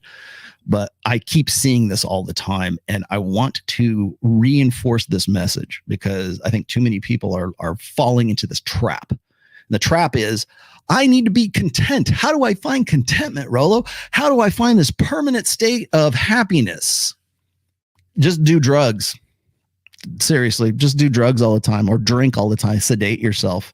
That's what you ought to do. If you want to be happy in a permanent state, that's what you're going to have to do. More or less, just jerk off, find out what works for you, whatever makes you feel good. Yeah, just stay in that because happiness is bullshit, or the idea of a static, stable, continued state of happiness, that should never be your goal, especially if you're red pill aware. It should never be your goal. Happiness is a state of doing. It's not a state of being. The happiest you will ever be is when you're transitioning from one state to another state. That's what emotions do. They prompt us and incentivize us to move from one state to another state. And even depression, even sadness is still an emotion that is saying, look, there's something wrong. There's something troubling you. Get the fuck out of this state. Same thing with happiness. I really feel like I found my purpose. Well, the reason you're happy in doing your purpose is because you're moving from one state to another goal state, like an achieved state. Happiness happens in between those two things. Depression might too. I mean, it might be something that prompts you. I think it's time we really look at the emotive states as being like motivations, as being something that prompts us to get from one state to another. And usually that's either survival or sex or food or whatever it is. Like anything that moves you from one place to another, you will never be content, ever. And that's good news. Good. You shouldn't be content. God, I fear being content. I would not want to be content because that means I'm static. That's when you die. It's when you're not moving. The human body was meant to move. So was the mind. The mind was meant to move, just like the body is meant to move. And what prompts you? What makes you know what makes me feel good these days? Fucking doing something. Put my foot on the gas, man. That's what makes me feel good. Going out there and do even shit that I don't even get paid for, man. Just because I want to go from one state to another state. I want to create something. I want to inform something. I want to do something. I want to go to the next thing and the next thing and the next. Like, well, that sounds like you'll never be content. Good. Because you never will be content. Even when you have the greatest achievements that you could possibly have, you're going to go, okay, what's the next mountain I can climb? That's what you need to get into your head. Stop trying to be happy. Start doing, and you will find that you're happy in that doing. That's what real purpose is about. Well, I want meaning. You're not going to find meaning, and you're not going to find a sustainable sense of meaning until you start doing. Do. Men don't have a problem with meaning. You can make up meaning about anything. You can make up meaning about your own fucking misery. You have to be doing something. You want to know what? It's not about the Lost Boys generation. They're not searching for meaning. They're searching for purpose. They're searching for something to do. Where's the problem for me to solve? Because that's where the happiness and the contentment, at least in the transitory state, that's where all that is. So stop thinking of it in terms of like the red pill as it's an existential crisis. Get out there and fucking do something. Go into the gym. Go and build something. Go make something. Go do something. You'll find that all the existential crisis just goes right out the window because you're not sitting there and gazing at your navel all the time. All right. Brazilian doctor Elcimar Coutinho was about to... stupid. About to develop a male contraceptive that was boycotted by feminists. Yeah. You know what else was boycotted by feminists? Was the pink pill. You know what the pink pill is? It's the female form of Viagra, which is, well, if couples are suffering from mismatched libidos, well, he can take the blue pill and she can take the pink pill, right? Like that's going to get her home. It's like Spanish fly or, here, have these oysters, honey. Like whatever is an aphrodisiac. They actually made something like this in the past. It was called the pink pill. You could probably Google it still. I don't know whatever happened to it. But the reason why you don't know what happened to it is because no woman wanted to take it. There's like women's sexuality. If you could take a pill, ladies, that would say, I got to fuck my fat husband. I'll take this pill that'll make me want to fuck my fat loser boyfriend. What woman's going to take that pill? No woman's going to take that pill. They want the holistic thing. They want the hot guy in the foam cannon party. That's their pink pill. The Jason Momoa, that's their pink pill. No woman wants to take like chemical therapy to make them want to get with a guy. And then of course what they're saying is that, men will use it like roofies or some shit. But honestly, even if they made it prescription and only when they regulated the hell out of it and only women could get a hold of it, women wouldn't take it. Because that's not how women's sexuality works. It's about selection. It's about hypergamy. It's about like it'd be negotiating desire with a chemical. Same thing with you could talk about like shooting blanks or whatever. What is it? Contraceptives. I think that one of the reasons why it gets boycotted, those things get boycotted by feminists, assuming they do. Like there was the Vasogel. Was it Vasogel that was out? And people were saying, oh, it's going to be it's the wave of the future. Rollo, don't worry. And then of course it turns out that it screws with your hormones and like basically, yeah, you know how it works. It turns you into a chick. It makes you not want to fucking. It's like saltpeter. You don't want to do anything. That'll help. That's your reproductive pill for men. But they wouldn't take the pink pill because it's you know what it does? It's obligated. It's chemically obligated desire is what it is. I could take this pill and get horny for this guy, but God, he didn't take a shower. What is this? It might feel like, thanks for that 50 pounds, my friend. You get one of these. That's all right. Kowalski analysis. It might feel like you're fighting the machine alone, but you're not only saving lives. Thank you very much. Saving lives, but you're creating them. I've just married a 26-year-old and she's pregnant. Is her name Tori? The A word hasn't arisen. Okay, good. It was never going to arise. You know why? Get beer on me, Palmasela. Thank you very much, my friend. And I know who you are. Thank you for the props. Thank you for the flowers. John, the scientific and philosophical pursuits have been to place himself equally to a greater than God. Equal to or greater than. The scientific and philosophical pursuits have been to place himself equal to or greater than God, and like it or not, the law of harvest is in effect. Now women see themselves as equal or greater than men. Okay. All right. That was a little fumbling there, but I guess I understand what you're saying. Well, that's what women have always wanted. I mean, even Sigmund Freud, penis envy. Somebody was trying to make a comparison between penis envy and like when Eve ate the apple in the Garden of Eden. Like she wanted to be like a man. She wanted that. She didn't want to listen to God, and she didn't want to listen to anybody. The devil, the snake, came and said, "Hey, try this." Oh, it was because she wanted to be a guy. Warrior race, self-improvement to compete with women for those positions of power and take control and change things for men's best interests. Thank you. Idris Taylor. Hey, Rollo, what do you think that upcoming Men movie is going to be about? Is there a Men movie? I don't know what it was. Is there? Somebody send me the link to that. Sammy, give me the link to the Men movie. I don't know what the Men movie is. I am unaware of the Man movie. I know her. John Hopkins, let's not gloss over that a draft opinion was leaked. Yeah. Okay, let's go. That does not happen. They are willing to attack a pillar of the judicial branch in the hopes of intimidation, or that intimidation can change a decision before it's made. Yes. Okay. So, as I said before, when the draft opinion was leaked, you had all of these news outlets saying that they'd voted on it. And you want to freak women out. You want to really freak and put the fear of God and the existential fear into women. You just hint that there's been like, they've overturned Roe v. Wade. I knew it was coming. They've always wanted to do this. It's the patriarchy. Fuck these guys. Right. Nothing to do with that. Absolutely nothing. Even Ethan Klein. Ethan Klein. Dude, I know you lost your sponsors, brother. I know. Take it from Rollo, Tony Browntown. I know you lost your sponsors, but you know what you never do? You never apologize to these sons of bitches. Just like John Wayne said, man, never apologize. It's a sign of weakness, son. That's what we're talking about here. And for you to go and suck up to these people, say, "Oh well, it's been voted on. They're gonna flip Roe v. Wade." He was wigging out too. Go look at his Twitter feed at Ethan Klein H3. Go look at his Twitter feed.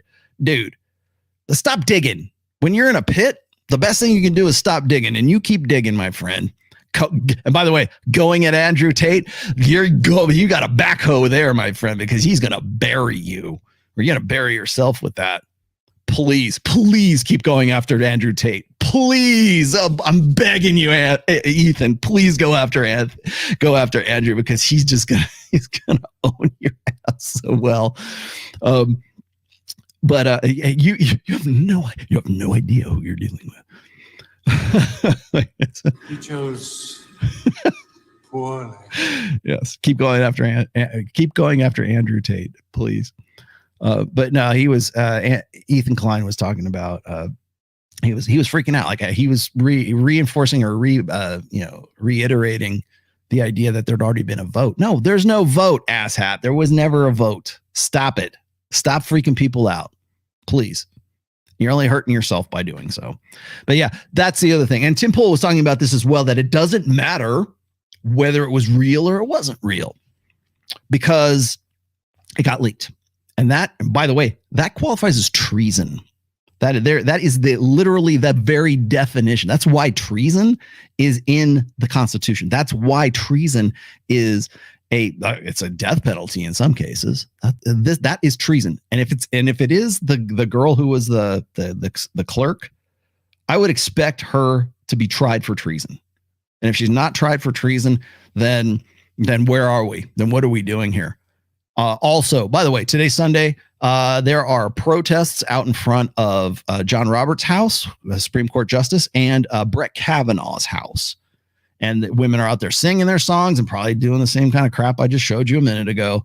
But it's what it's about. And so they go there and they're going to go and protest these guys right out in front of their houses. That's where we're at. Remember what I was talking about when we were talking about Kevin Samuels earlier on? I was saying the level of vitriol, the barely repressed contempt. It's not even repressed. It's out in the open now. But the barely just like bubbling right there. They hate you. They really do. They hated Kevin. They hate me. They hate Myron and Fresh. You want to talk about hate? Go watch that Australian interview of Myron and Fresh that was last week. Look at that. You want to every now and then, I think we need reminders of just how plugged in, and we need to have reminders about the how bad the Matrix still is. Because I think when we get into some of this manosphere, red pill stuff, and we're relating topics, and I'm trying to be as litigious as I possibly can with stats and numbers and everything else, and you get into a situation with a guy like that dude for what's his name, Jackie and Kyle, that guy Kyle. When he rage quit, the first thing he's like, "You guys have all these stats and blah blah blah." Yeah, because you can't. You have no counter argument, Kyle. You have nothing. Zero. You have nada, my friend. And so, of course, where is it? You lose. Good day, sir. Yes, you have nothing. And so what do you have all these stats. Yeah, we do. What do you have to say about it? Where is he wrong?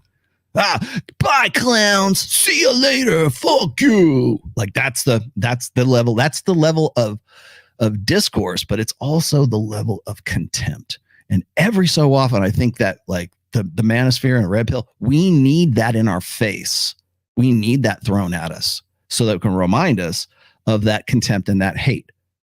And that's, I think, is strange. I think a strange experience for people who are just sort of putting their toes into the manosphere. So you got a guy like maybe Tim Pool, or you got these guys who want to talk about like sort of manospherean topics or whatever, up until they realize that they really hated Kevin Samuels, and maybe I don't want to alienate 50% of my audience. Yeah, maybe you don't, because you were never invested in this in the first place. You're just fucking around with these topics because you see that they get engagement, but you don't want the accountability. You don't want to have to back that shit up. You just want to have a good show and then move on to the next topic, and then hopefully that that engagement carries over, which it never does, by the way. But yeah. Same thing with Ethan Klein, right? Oh, he wants to go on and poke the bear, but then he loses all his sponsors as a result of that, which is funny. But yeah, the leak, anyways. John Hopkins, I got to put that back up. John Hopkins is right. That leak does not happen. Now, here's my other thing is, let's put on our tinfoil hats here. I guess I know I'm going to go Alex Jones on you in just a minute. That happens in an election year. If you go and you look at what happened, look at the social unrest of 2020. All these Antifa kids pulling down statues, BLM starts acting up. When did that happen? When did that start? May 1st, 2020. That's when it started up. That's when the worst of it got into high gear. And from then all the way up until November, that was when we had just one city burning after the next. Right then and there. It might be not to that intensity right now, but that is how we do politics right now. That's how we do it. And so we need the little ladies. That's why you start hearing about the debt consolidate or the debt forgiveness right now, because it benefits women most. It's naked. It's out in the open. Even Elizabeth Warren's talking about we need to forgive this student debt because we want the women to have gender justice equality for decisions they made themselves to do whatever it is, where their women's studies degrees. But yeah, that right there is a breach of certainly a breach of protocol, but certainly a breach of trust. Are men hypergamous? Can they be? Should they be? Well, my friend, you know where you could find that? Right here. No, they're not. Only women are hypergamous. Only women are hypergamous. Only women have attraction floors. Men do not have attraction floors. If you want more detail, I would suggest purchasing the Player's Handbook, because there is an entire well, or you can go, if you want it for free, you can go to therationalmale.com because there's a section there too as well. It's called, was it Hypergamy, the Misconceptions? I included that in this book. Okay. And one of those misconceptions, can't men be hypergamous too? No, men and women make comparisons, but when it comes to mating strategy, only women are hypergamous. You can go look that up, and I would suggest that you do. Oh boy, you guys have been very, very active. All I got to do is stop for a minute. I give you one friggin' minute, and you guys go nuts. I look back at the live chat, and you're at 547 chat messages, and now I got to sift through all of them.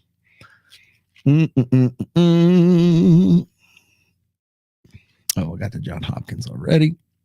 John Hopkins.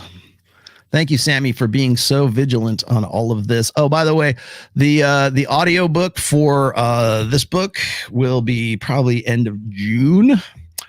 I will be, here's my announcements for today. I have not got to them just yet, but the announcements for today, I will be at the CME from the 16th until the 23rd. The CME is the Conference of Masculine Excellence. That is Donovan Sharp's conference. It'll be in Miami. It is actually from the 19th to the 22nd. If you want to get a ticket or you want to register, I don't know what his deals are right now, but you can do it through my link, please. It's right there. It's the third one down, I think, in the description here. We got that going on. Of course, we've got the Red Pill Lions NFT, which is really taking off right now. But guys are already making money and flipping this stuff. We're charging what, $250, $225, $250 for the initial buy, and then we've seen guys who have already flipped it for $3,000. And there are certain rare ones that are starting to pick up in value. Please go have a look at those. Again, this is the first Red Pill NFT. If you feel like you can't do anything, you don't want to do anything, whatever, you don't want to make the donations, whatever, you don't have to buy an NFT, but I would appreciate it if you do, because we're taking the proceeds and we're putting it into projects like doing a documentary for the Red Pill. We're putting into projects that are Red Pill related. Again, as I was saying before, when I was saying, like, you're never going to be content. You're always going to always keep your, resist the lure of easing up on your focus. Well, what I intend to do with the money and the proceeds from that NFT is put them into projects that I think benefit men. That's where this is going to go. We're going to take this money. We're going to do projects such as, like I said, the documentary. We'll probably be doing, I'll probably be doing some classes or something along those lines as well. There are utilities, of course, for the NFT, and it's just a cool project. So, it's really kind of like, do you trust me to do this? Right? I'm going to take this money. I'm not going to sit on it like Scrooge McDuck and hoard all my cash. I actually take that money and I put it into projects that I think are worthwhile. And I am 100% transparent about that. I will be happy to tell you why I'm doing this and who I'm doing it with. So please, if you're into NFTs, and I think it's just an all around cool project anyways. And I was, I ain't gonna lie, I was a little sketchy about it in the beginning. And now that I see the response to it, like the real response to it, I'm like, yeah, let's go. This is good. So I got that. Also, if you have not picked up this book yet, it is on Amazon. Again, the link is down there. It is the Player's Handbook. It is not a how-to game guide. It's a why it works game guide. And it is. You can see how thick. Can you see how thick that is? Yeah, how thick that is. This is the book itself is 500 pages. Now, it's 500 pages because, as you'll notice, and you probably already have, is that I made the type very, if you can see that. Can you see that? I made the type very, very big because that was the number one complaint from pretty much, well, certainly the first two books. So I make sure that it's legible, and, I ain't getting any younger either. I still got to wear glasses when I'm reading as well. So I made it a little bit bigger for you. It's 12-point type. It's 17-point leading. Leading. Again, I'll tell you exactly why I did what I did. You can buy the Kindle too. And I think the Kindle still tracks in at like 478 pages. Number one in dating, although it's been pushed down a little bit. I'm going to have it realigned, but it is number 2 in gender studies right now. So please go pick that up. It is that. And again, I'm pleasantly surprised with the response to this book. This is a real applicable, usable, actionable information. So do go check that out while you're here. Let's see. What'd you say? Oh, Will Trial Ascension release instrumentals. What you mean of, you guys really like this one. Everybody was digging this. like that? Nah, I'm not gonna, that's the outro music right there. That's just something I've been noodling around with. The trial, we're actually recording right now. You want to know why I bailed out of Rule Zero so early yesterday? Is because we're actually in the studio, and I think the boys are recording drums right now. So will we release instrumentals? No, but no, we always have vocals on our stuff. But the intro music, I always get asked about that, and I'm very flattered. Thank you very much for that. That's something I did way back in like 2005, and it was a band I was in back in Orlando, like Central Florida, and I had it left over. I thought, oh, this is kind of a good song. Everybody always asks me about that song. It's a song called "Told You So." And there's actually a full song to it, but I am going. Well, we're already re-recording it with Trial of Ascension to sort of modernize the sound a little bit more. But everybody loves that song. So I'm probably not going to put it on the EP, but we'll release that as a single just so we can get it out. But it'll be available. I had so many people asking about it.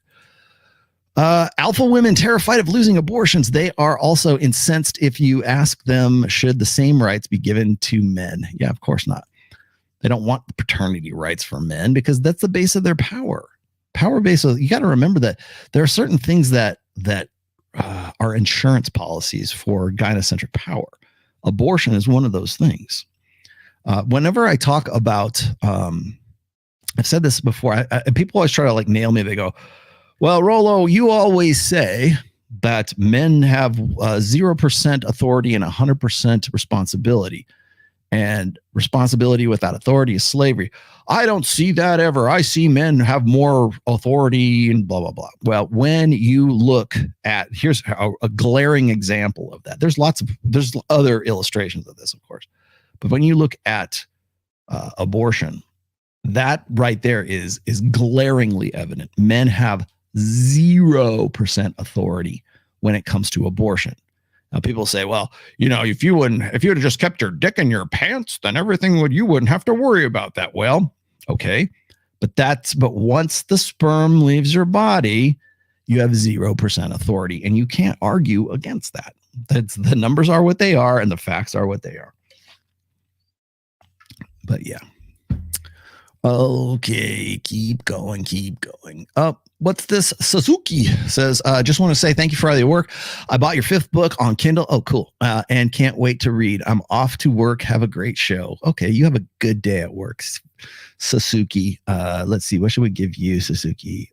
Here, you have to go. Have fun. Have fun at work. Let's see. Justin Miller. What's this? Lancelot, Knight of the Cart, Chivalry book. Really? I'd like to see that. I'm always interested in old stuff like that. The wisdom of the ancients. Femme Sapiens. Ali, I was actually going to have you on this show to talk about abortion, but I figured it might not be a good idea. It's because I can get long-winded. As you know, heading to Reno soon. What should I do? Do you like sushi? Do you like gambling? Do you like fishing? Actually, we have like the Truckee River is like, we're at the height of spring right now, and the flow is like crazy good right now. German browns and the rainbow, like we have planted rainbow, but the ones that are left over from last season are pretty big right now. Truckee River is great fishing, by the way.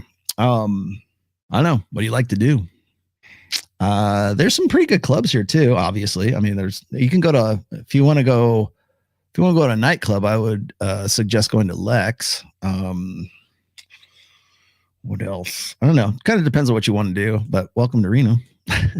Welcome to Reno. You always get that when you go into the Reno airport, by the way. You guys, I've been to a lot of airports in the last year and a half.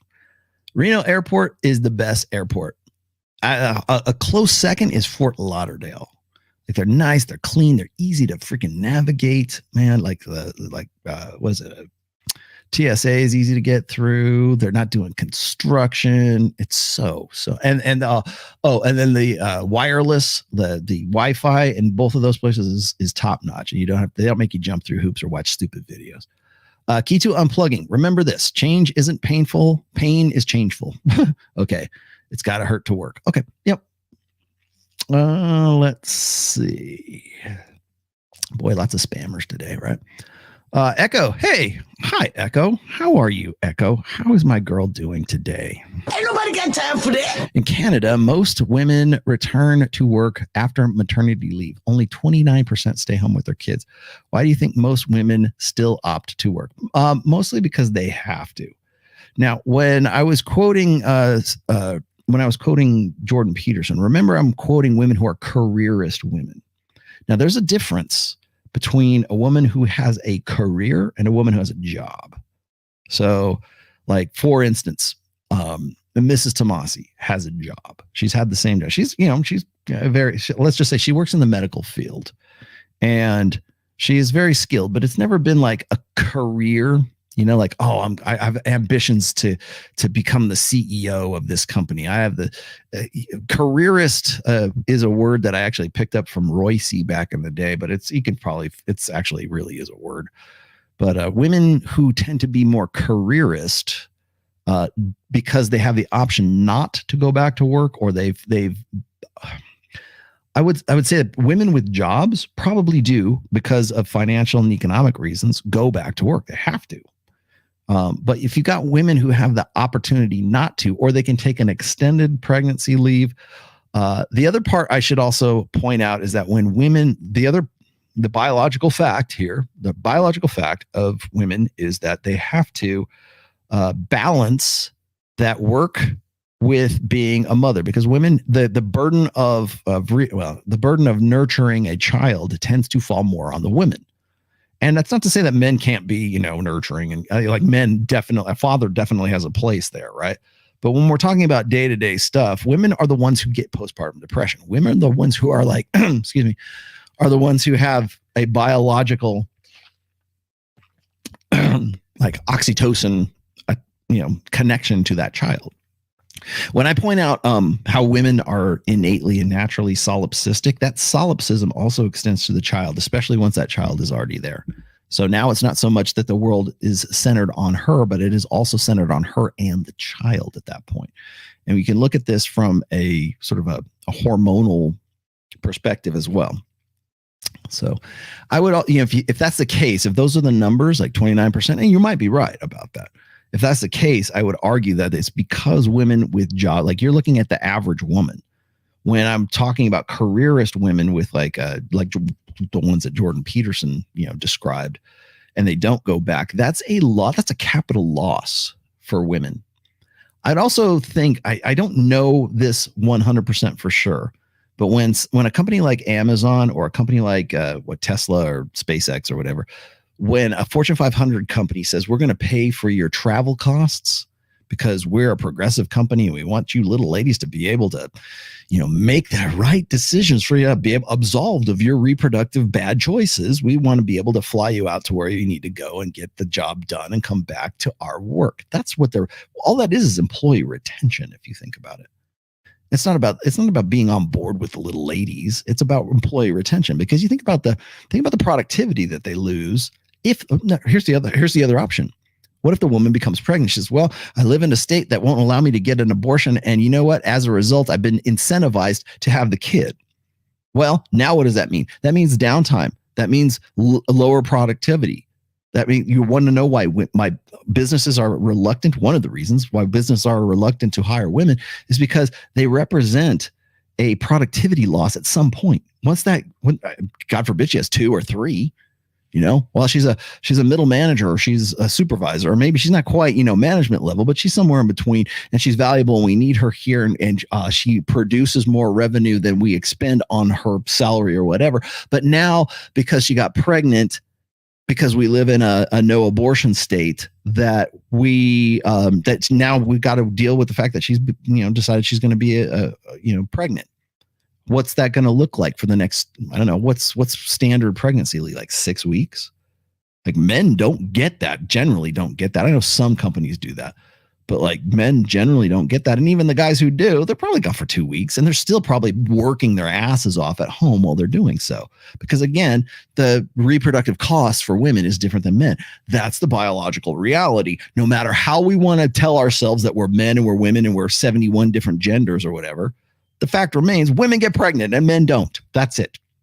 And as a result, that represents a potential economic like loss of productivity at the very least for those women. That's why that's why these companies are stepping up right now. Yeah, you want to get an abortion? Oh, $4,000 or whatever it is to get you there, get the abortion. Well, they probably have to pay for the abortion, but to fly you to wherever you need to go to get that abortion and to come back, that loss of like $2,000 or $3,000, and that's assuming they can't like work some deal out with like, you know, an airline or something like that, or a travel cost. Your stipend is like $3,000 or $4,000 to go out and flush the kid. That's probably a lot less money that they lose on, front loading that loss, as opposed to the productivity of that woman being like having to pay, worry about childcare, worried about 6 months of pregnancy leave. How much money are they going to lose? Is it going to be $4,000 in that 6 weeks in productivity for that woman? I don't know. Enough women get pregnant at the same time because they're in a state that won't allow them to get an abortion. Well, that might represent a productivity loss that is a whole lot more than the $4,000 it might cost to get that girl out of the state to go have an abortion and come back. They don't care about you, ladies. They care about the bottom line. And that is a capital expenditure for them.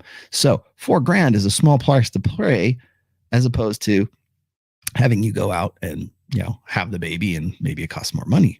Then you're gonna want childcare at the company. Then you're gonna want, I don't know, birthday parties and shit for them. I don't know. Let's see. I think the take home message here is you got to remember why abortion is a thing at all. Rollo, I got your 5th book. I remember the time when I was successful with women and am seeing the exact things you describe in your book. Thank you. Thank you. I'm rusty, but now I know what to do. Oh, good. Thank you. I'm glad it gives you some tool. I was hoping people would get tools out of this. And as odd as it may seem, I was kind of hoping that like dating coaches and guys who are like, want to be PUAs or whatever, who want to, help guys out, that like really seriously consider this book as a textbook. You won't offend me. I don't even care if you hate me, right? If you're using this book as sort of your textbook, please, it's a resource. It really is a resource. Even if you guys like hate my guts, just consider it a resource, please. Oh, let's see. What'd you say? Oh, another one. Thanks for the advice. My problem really is in the doing. Thank you.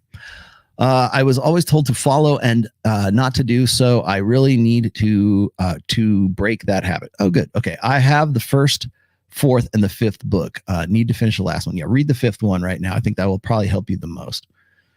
Let's see. Anybody else? Oh, what do you say? Thank you for the $5, my friend. I need a sound drop that is just for $5. Your major malfunction, numbnuts. Rollo, thank you for the great content. I'm newer and just got The Rational Male sitting next to me. Looking forward to the next time to read. By the way, if you want a signed copy of this or any of my other books, I am going to be in Frisco, Texas next weekend. The 14th and 15th of May. I will be there. I'm going to be at the Omni Hotel, and I'm telling you this, okay? People go, oh, I can't believe you're giving away your location. Omni Hotel it's an upscale, definitely an upscale. That's where the collective is going to be. It's George Gammon's private community. I'm not too worried about like people bum rushing that hotel, but I will be there. And if you have your book and you want me to sign it, I'm going to dedicate some time, probably a couple hours each day that I'm there. If you want me to sign your book and you want to shake my hand and you have ask questions, I will be there. I will be available to you. This time next week, I will be doing my live stream from that hotel. And then on the 16th through the 23rd, I will be in Miami as well. So if you want to connect with me in Miami and you want a book signed, or you want to talk to me, or if you're going to be at the CME, please don't hesitate to hit me up, man. You know where to find me. I'll probably be around Panorama Tower as well. So maybe I'll go down to the lobby or something and do a book signing there. So if you want to get your book signed, I'm going to be in a lot of different places. I actually did book signing in Lake Tahoe. What else we got going on? Hell, if you're in Reno, I'll be happy to go do that too. But if you like, people have been asking, how do I get a book signed? How do I pay you to get a book signed? You don't. Just let me know what you want me to do. If you want a book signed, you're going to pay for shipping. You can do that. I'm happy to do that. I don't like to. I hate it when people go, well, is it going to cost me extra to get your autograph? Dude, it's my handwriting, man. Let's see. Thank you for purchasing. Thank you for your support. Brock says, is that an Ibanez destroyer base? You have a fine eye, my friend. Yes.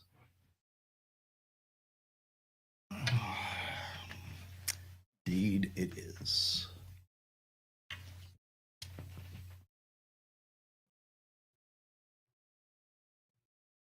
We should do a Rollo trivia sometime. People ask me if I'm going to do rational metal. I'm going to do the rational metal show. I'm thinking about it, actually. Trial of Ascension is going to start doing live streams from the rehearsal studio once we're done with recording, I think.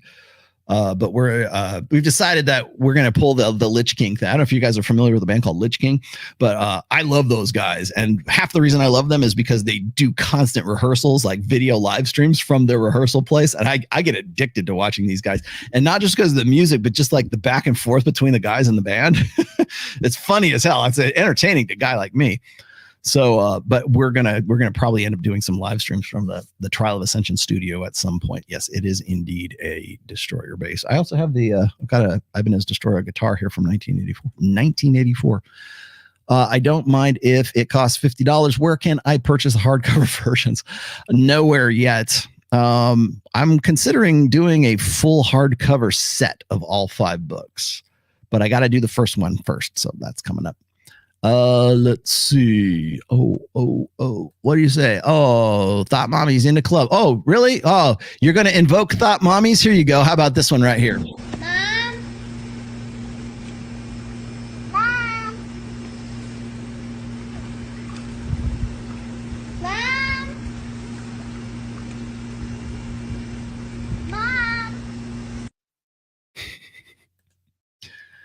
That video has 7.3 million views. Is it views or is it likes? What is it? Let me see.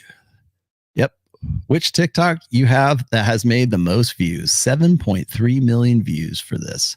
For Kill to Party. There's your Thot Mommies in the club. I need to get a babysitter sound drop.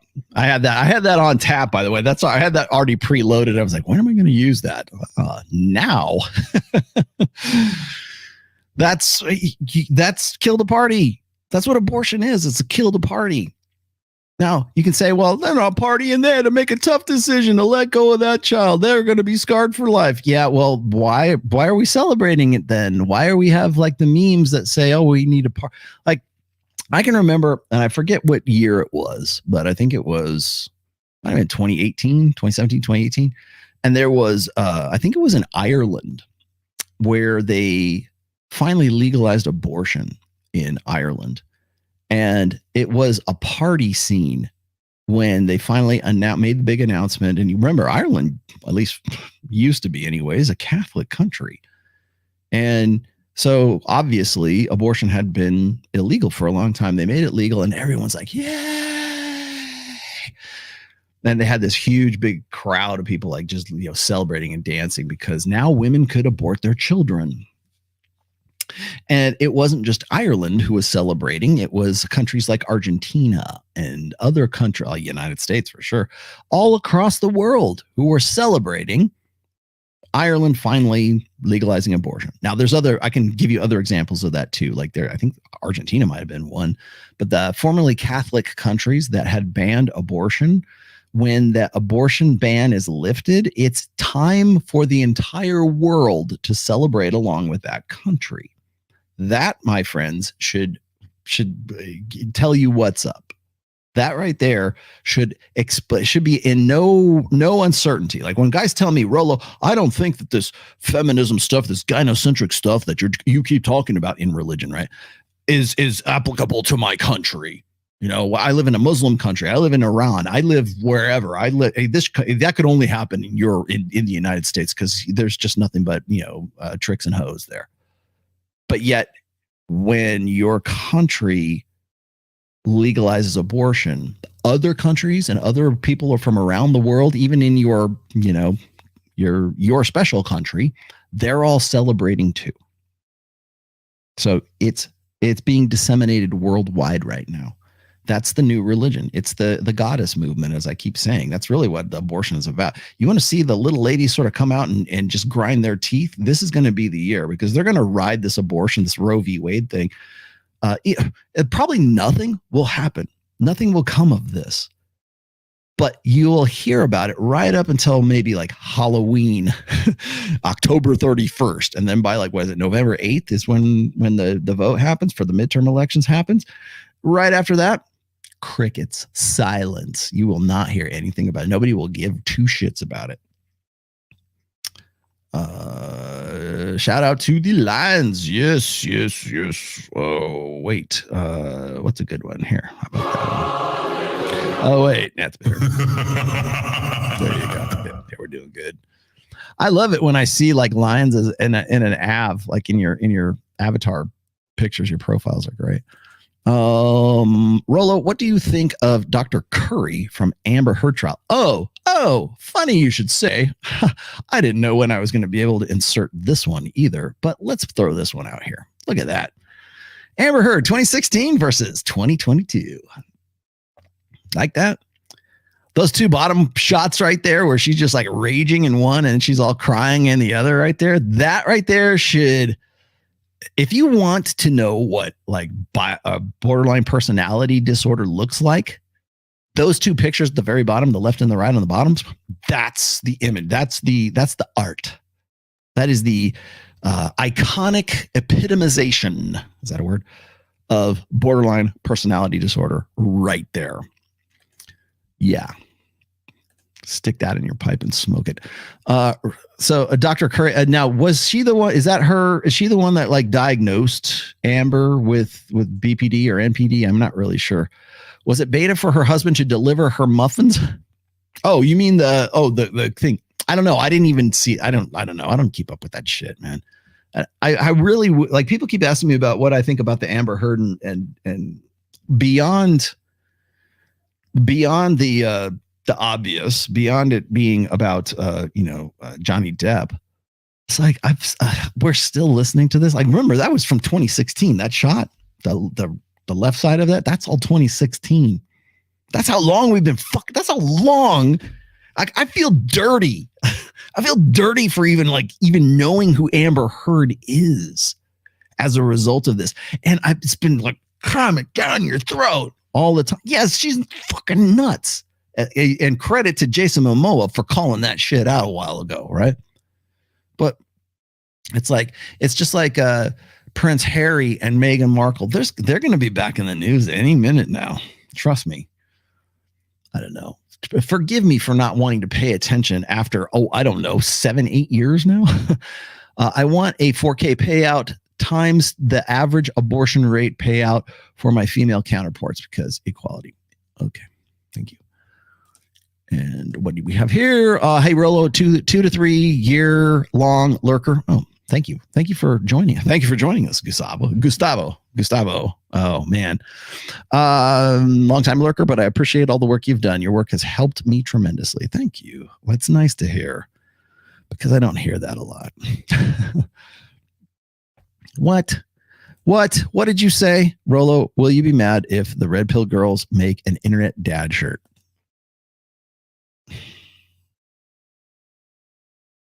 As long as my face ain't on it, that's fine with me. you know what you should do? You should put Walter White. You're goddamn right. You should put Walter White as the face on that shirt. Yeah, black metal sucks. Yes, it does. Yeah, and I know what you're talking about. The little Lich King. It's a good song too, by the way.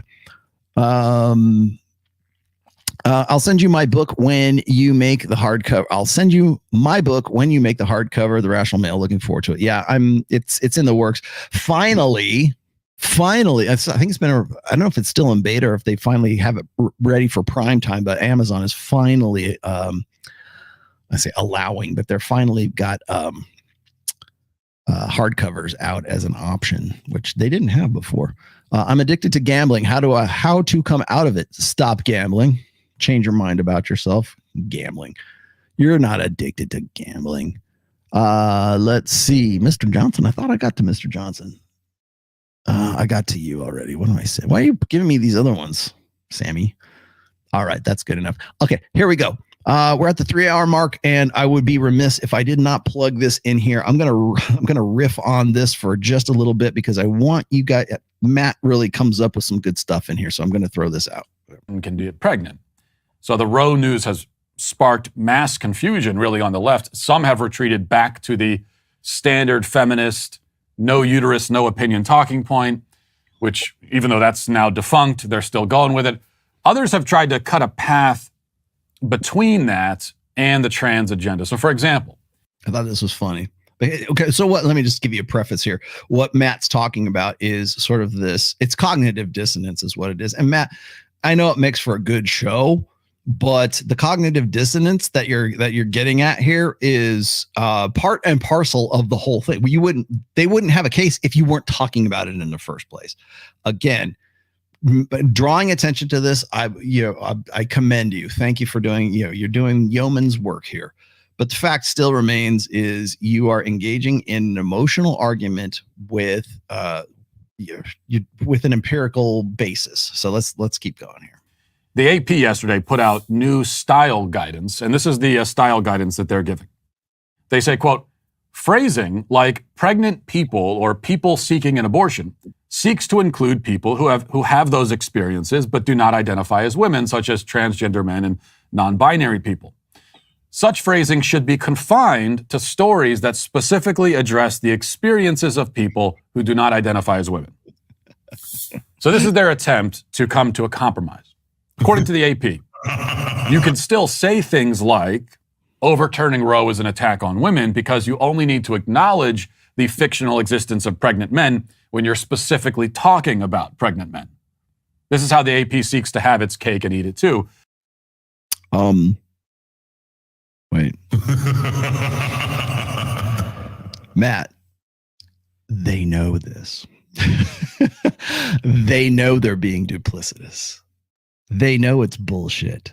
They know that you know that it's bullshit.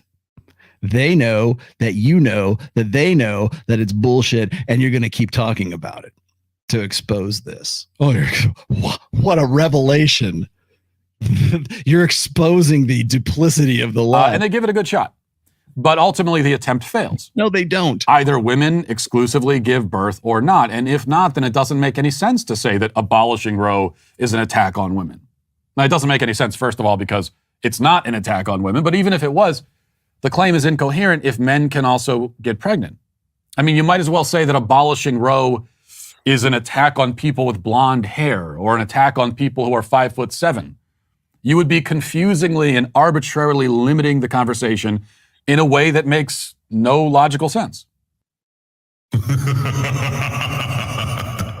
They know it makes no logical sense, Matt. They know all of this. It only works for them when it works for them. And it only works for them when it doesn't work for them. It's called cognitive dissonance. And women have no problem with cognitive dissonance. You know when they have the least amount of problems with cognitive dissonance? When either one of those conflicting ideas leads to an optimization of what, children?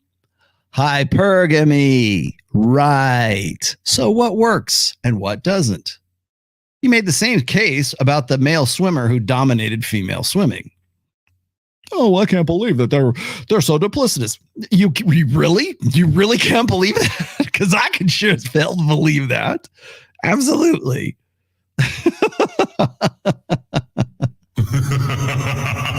There's no way around it. If pregnant men exist, then all of the standard feminist talking points are out the window. They are all neutralized, outdated, transphobic. You have to choose one path or another. Choose.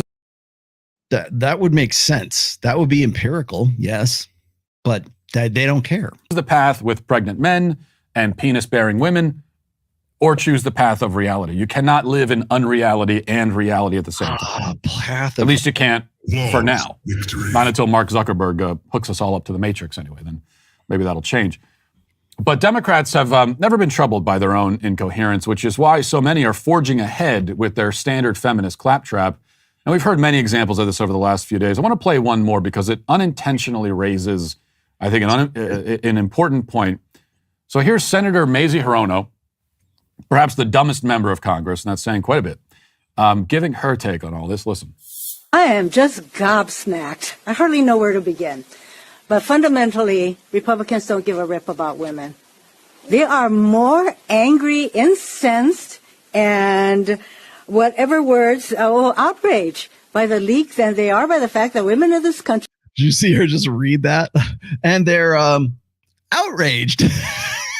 are going to wake up one morning and realize they no longer control their own bodies. I share the sentiments of my colleagues standing here and all the people out there who are outraged by what the Supreme Court, well, the radical right-wing justices of the Supreme Court are about to do. So Okay. They're not about to do it. That's the by the way, that's the sell them fear, feed them fear and sell them security. There's no vote. They're not about to do it. It was a draft opinion. It was, let's discuss this and let's record the minutes and keep it to ourselves so that we can return back to this and we can talk about it later on. That's what it was about. And now, of course, it's leaked. And so they got to put up or shut up. That's it's the worst part is it's not the fact that there is no vote. The fact is that it was leaked, and that's treason, first of all. And then second of all, it's like now if the Republicans, this is the theory. I got this from Tim Pool, by the way, that the theory is that if the Republicans don't follow through with this, then they've got no teeth and they got no balls and they will lose the election. And if this is true, then women need to come out in force and have the blue tide or whatever it is, and the blue wave, and dominate the midterm elections, which are probably going to get rigged. Excuse me. Anyways, ask the question: is there anything we can do to men that even comes close? Yeah, we can. It's called the draft. It's called there is, when she's talking about, they lose control over their bodies. Well, guess what? Men have been losing control over their bodies for quite some time right now because they are required to go to war and they're required to die because they have a penis. That's why. There you go. What is it that we could possibly compare this to? Well, controlling your body to the point where you put it in front of a bullet. How about that? Can we start there? Because you ain't going to say that. That's not going to come out of your mouth. But they always want to make these comparisons because, women, we just have this undue burden of having men take control of our bodies. Well, men have their bodies controlled all the time. Your work, for instance, is another good example of that, right? To forcing a woman to have a baby. I tweeted that out, and there are all kinds of really interesting reactions. Go to that tweet and you'll find out what's happening out there. That right there is PR. Before Matt comes back in, that right there is just PR. All right, what could possibly be done to a man that a woman would take control of her body and force her to have a baby? Killing the guy? Maybe. I mean, it's amazing, right? Well, what about, I mentioned like selective services not too long ago. In some cases, in some states, you can't get a driver's license unless you sign up for selective services. You can't get student loans. You certainly can't get a Pell Grant. I know that.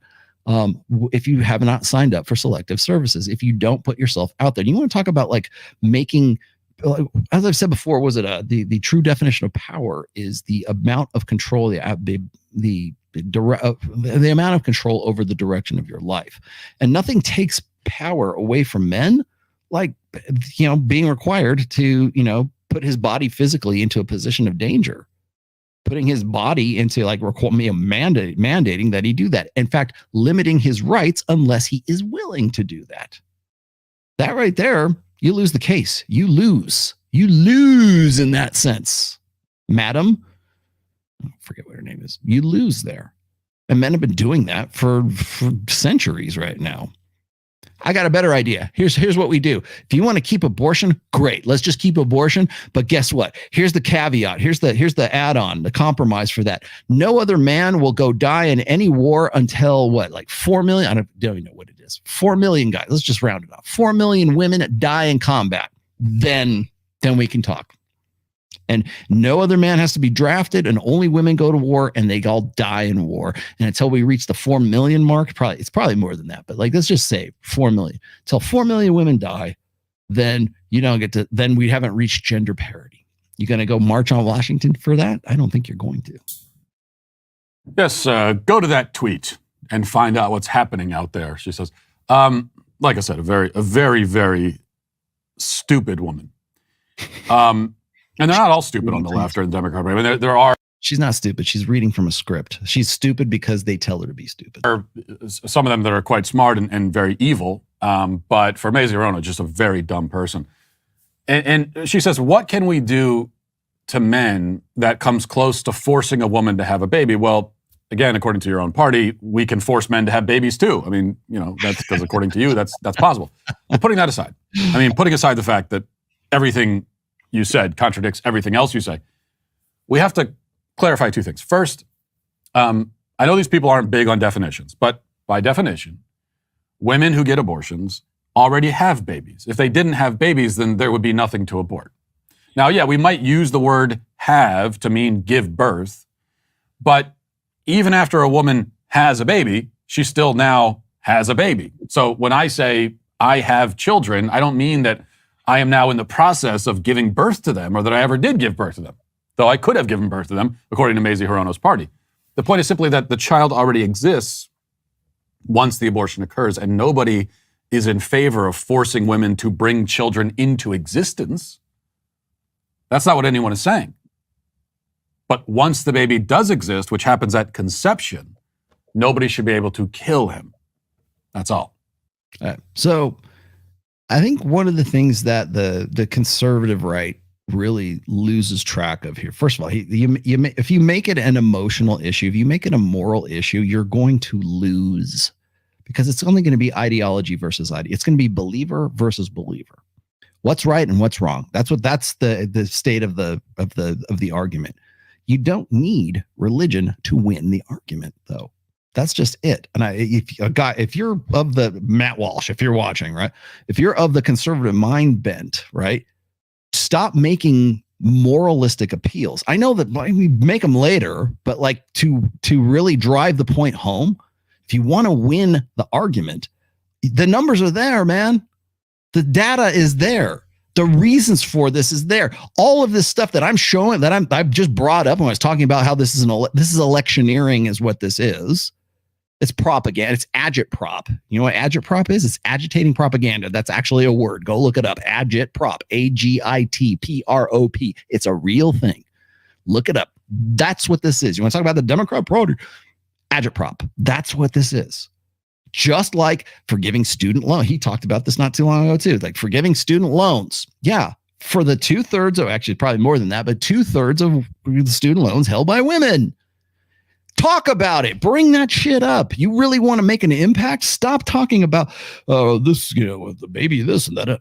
Stop it. Stop making emotional appeals. You don't need to. You win if you stick to the numbers. You win if you stick to empiricism. You win if you stick to rationality. You would have won that debate, whatever the hell you want to call it, on Dr. Phil with the bearded lady, had you stuck to your guns and stuck to the numbers. And to his credit, he more or less did. But he really could have hammered these people if he would have just stuck to the numbers, just stuck to empirical data, instead of like, well, I believe my people say this. It's not tribal. It's not belief. It's numbers. Does the equation resolve? And in this case, it certainly does. That's all you need. I just presented it for the last 2 hours. I put stats up there. I put data up there. All these kind of sets that I've been looking at, and it's not hard to find out. Meanwhile, you got who was Bette Midler. God, she's still alive. Like, here's the thing. She tweeted this out. She said, they want this. Instead, they're going to get this. Okay. The first top picture that's up there, that's the Handmaiden's Tale, which, by the way, I've talked about. I've been talking about it for 2 years now, because this is what all the women thought the world was going to end and look like once Ruth Bader Ginsburg had passed away. We're all going to be like this. They're going to force us to have children we don't want to have. We're going to have to wear these white hoods and these red clothes. And you'll see when you see these women at protests, it's cosplay is what they're doing. They're cosplaying Handmaiden's Tale. And then they say, instead, they're going to get this. We've got the tough bitch from Mad Max, which was not about Mad Max. It was about this tough bitch. And then you've got Wakanda Forever. And then you've got Mulan. And then you've got Wonder Woman. Let me remind everyone here before we get too deep. All of these are fictitious, fictional worlds. They're fantasy. Every last one of these is fantasy. That's what I mean when I talk about emotional appeals versus empirical data. You can destroy this with this. Okay? That's what you have to do. You know why that Kyle from Australia got so fed up with Myron and Fresh? Because he had all these stats. Yeah, that you have no counter argument for. And this is what you're going to be up against, Matt. Congressional preference here. This is 2018 versus now in the shift. Look at that. Men in college. Now, if we just go by gender at this point, the Democrats win. Seriously. That's the shift. At least this is what MSNBC is saying. I don't know how accurate these polls are. This is Pew Research from 2018. Okay. So you've got men with a college degree, men with no college degree, women with college degree, and women with no college degree. And you can see the skew of that right there. So, man, the shift right there is crazy, man. If you look at the men with a college degree, the Republican shift is 26. No degree, it's 12. But look at that. Women with a college degree, like there's only a 4-point shift there. But look, all across the board, women with no college degree, and you're looking at maybe a little bit of a Republican advantage with no college degree. But still, women, by and large, are the demographic, the largest voting bloc in the United States. And if those women believe in this, the only thing you have to fight it with is this. Abortion stats. Show them the numbers. You're not going to make that argument, of course, because they're going to appeal to emotion. But if you want to win this argument, you can't put it in moralistic terms. Put the numbers in front of them and say, what do you think? What do you think of this?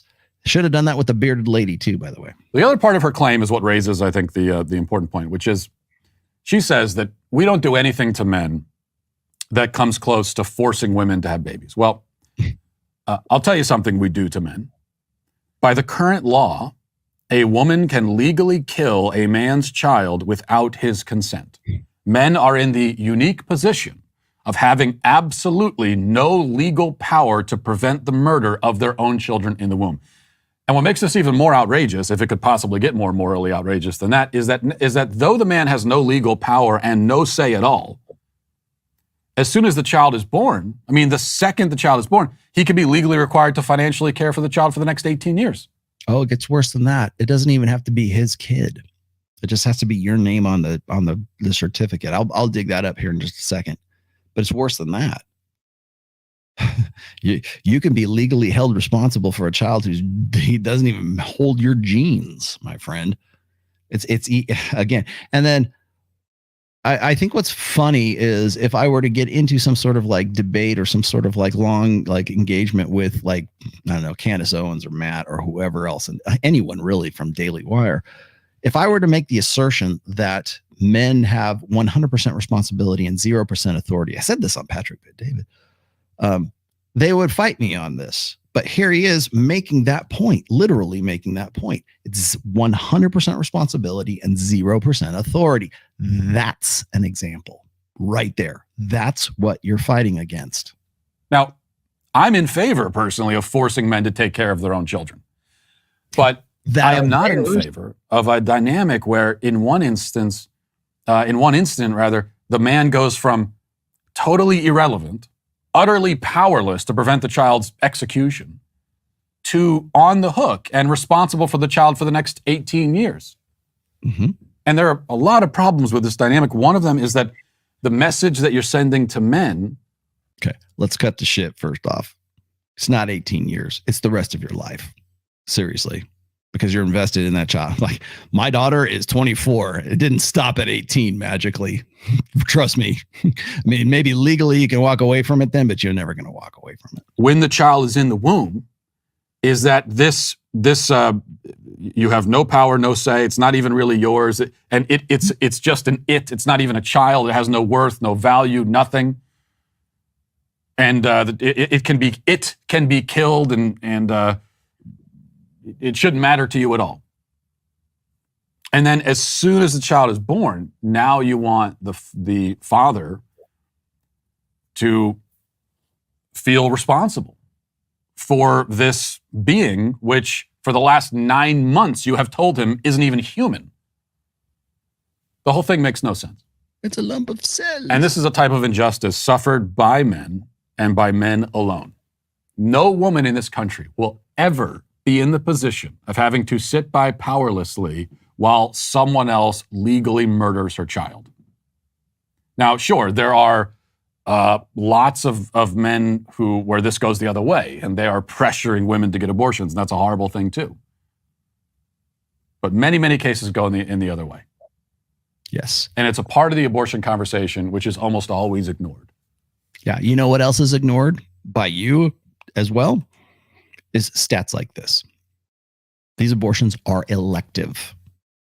Elective. Not as a result of being EPARD, not as a result of the health of the mother, not as a result of very few serious fetal abnormalities. They are elective, and in some of these cases, you could say aborted for social or economic reasons. You could add that in there as well, Matt.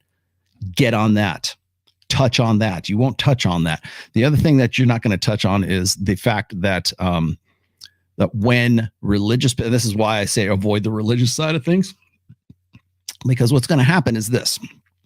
One of the mantras of the right wing, let's just say, on the believing side of all of this argument, is that abortion is what? Murder. And they have been using that line for real shit as long as I've been in high school. I've heard that since like the 80s. Abortion is murder. In fact, Matt Walsh himself has a video about that, or has tweeted about that in the past, or maybe written articles. And I remember I tried to hold his feet to the fire about this at one point. I said, look, if you think that abortion is murder, then if we criminalize abortion, or we ban it, or we say, look, if you have an abortion, you are guilty of, killing an infanticide, right? Well, I'll talk about infanticide here in a second, but like if that's the case, now my question is this: if you think that abortion is murder, are women who have had abortions, are they now guilty of murder one? Because that is it meets the definition of premeditated murder. I'm thinking about the kid. I'm going to kill the kid. I think I want to kill it. I kill the kid. Now you could say, well, what about the guy? Okay, the guy has no right. He's got no seat at the table. He can't say one way or the other. He can't prevent the murder. And you say, well, what about the doctor who performed this? Okay, maybe he's an accomplice. But if it's illegal and the guy's doing it anyways, now it's a criminal act and the guy's like essentially like signing up to be a criminal. So there's there's also forethought and malice involved in that. The other thing is, I think someone who was telling me that if a pregnant woman is killed or murdered, then the murderer is now on the hook for 2 homicides, because the baby and the mother. Well, we'll say that, but we won't say, if we're going to say is abortion murder, are we going to hold women accountable as for murder one, for capital murder? Are we going to do that?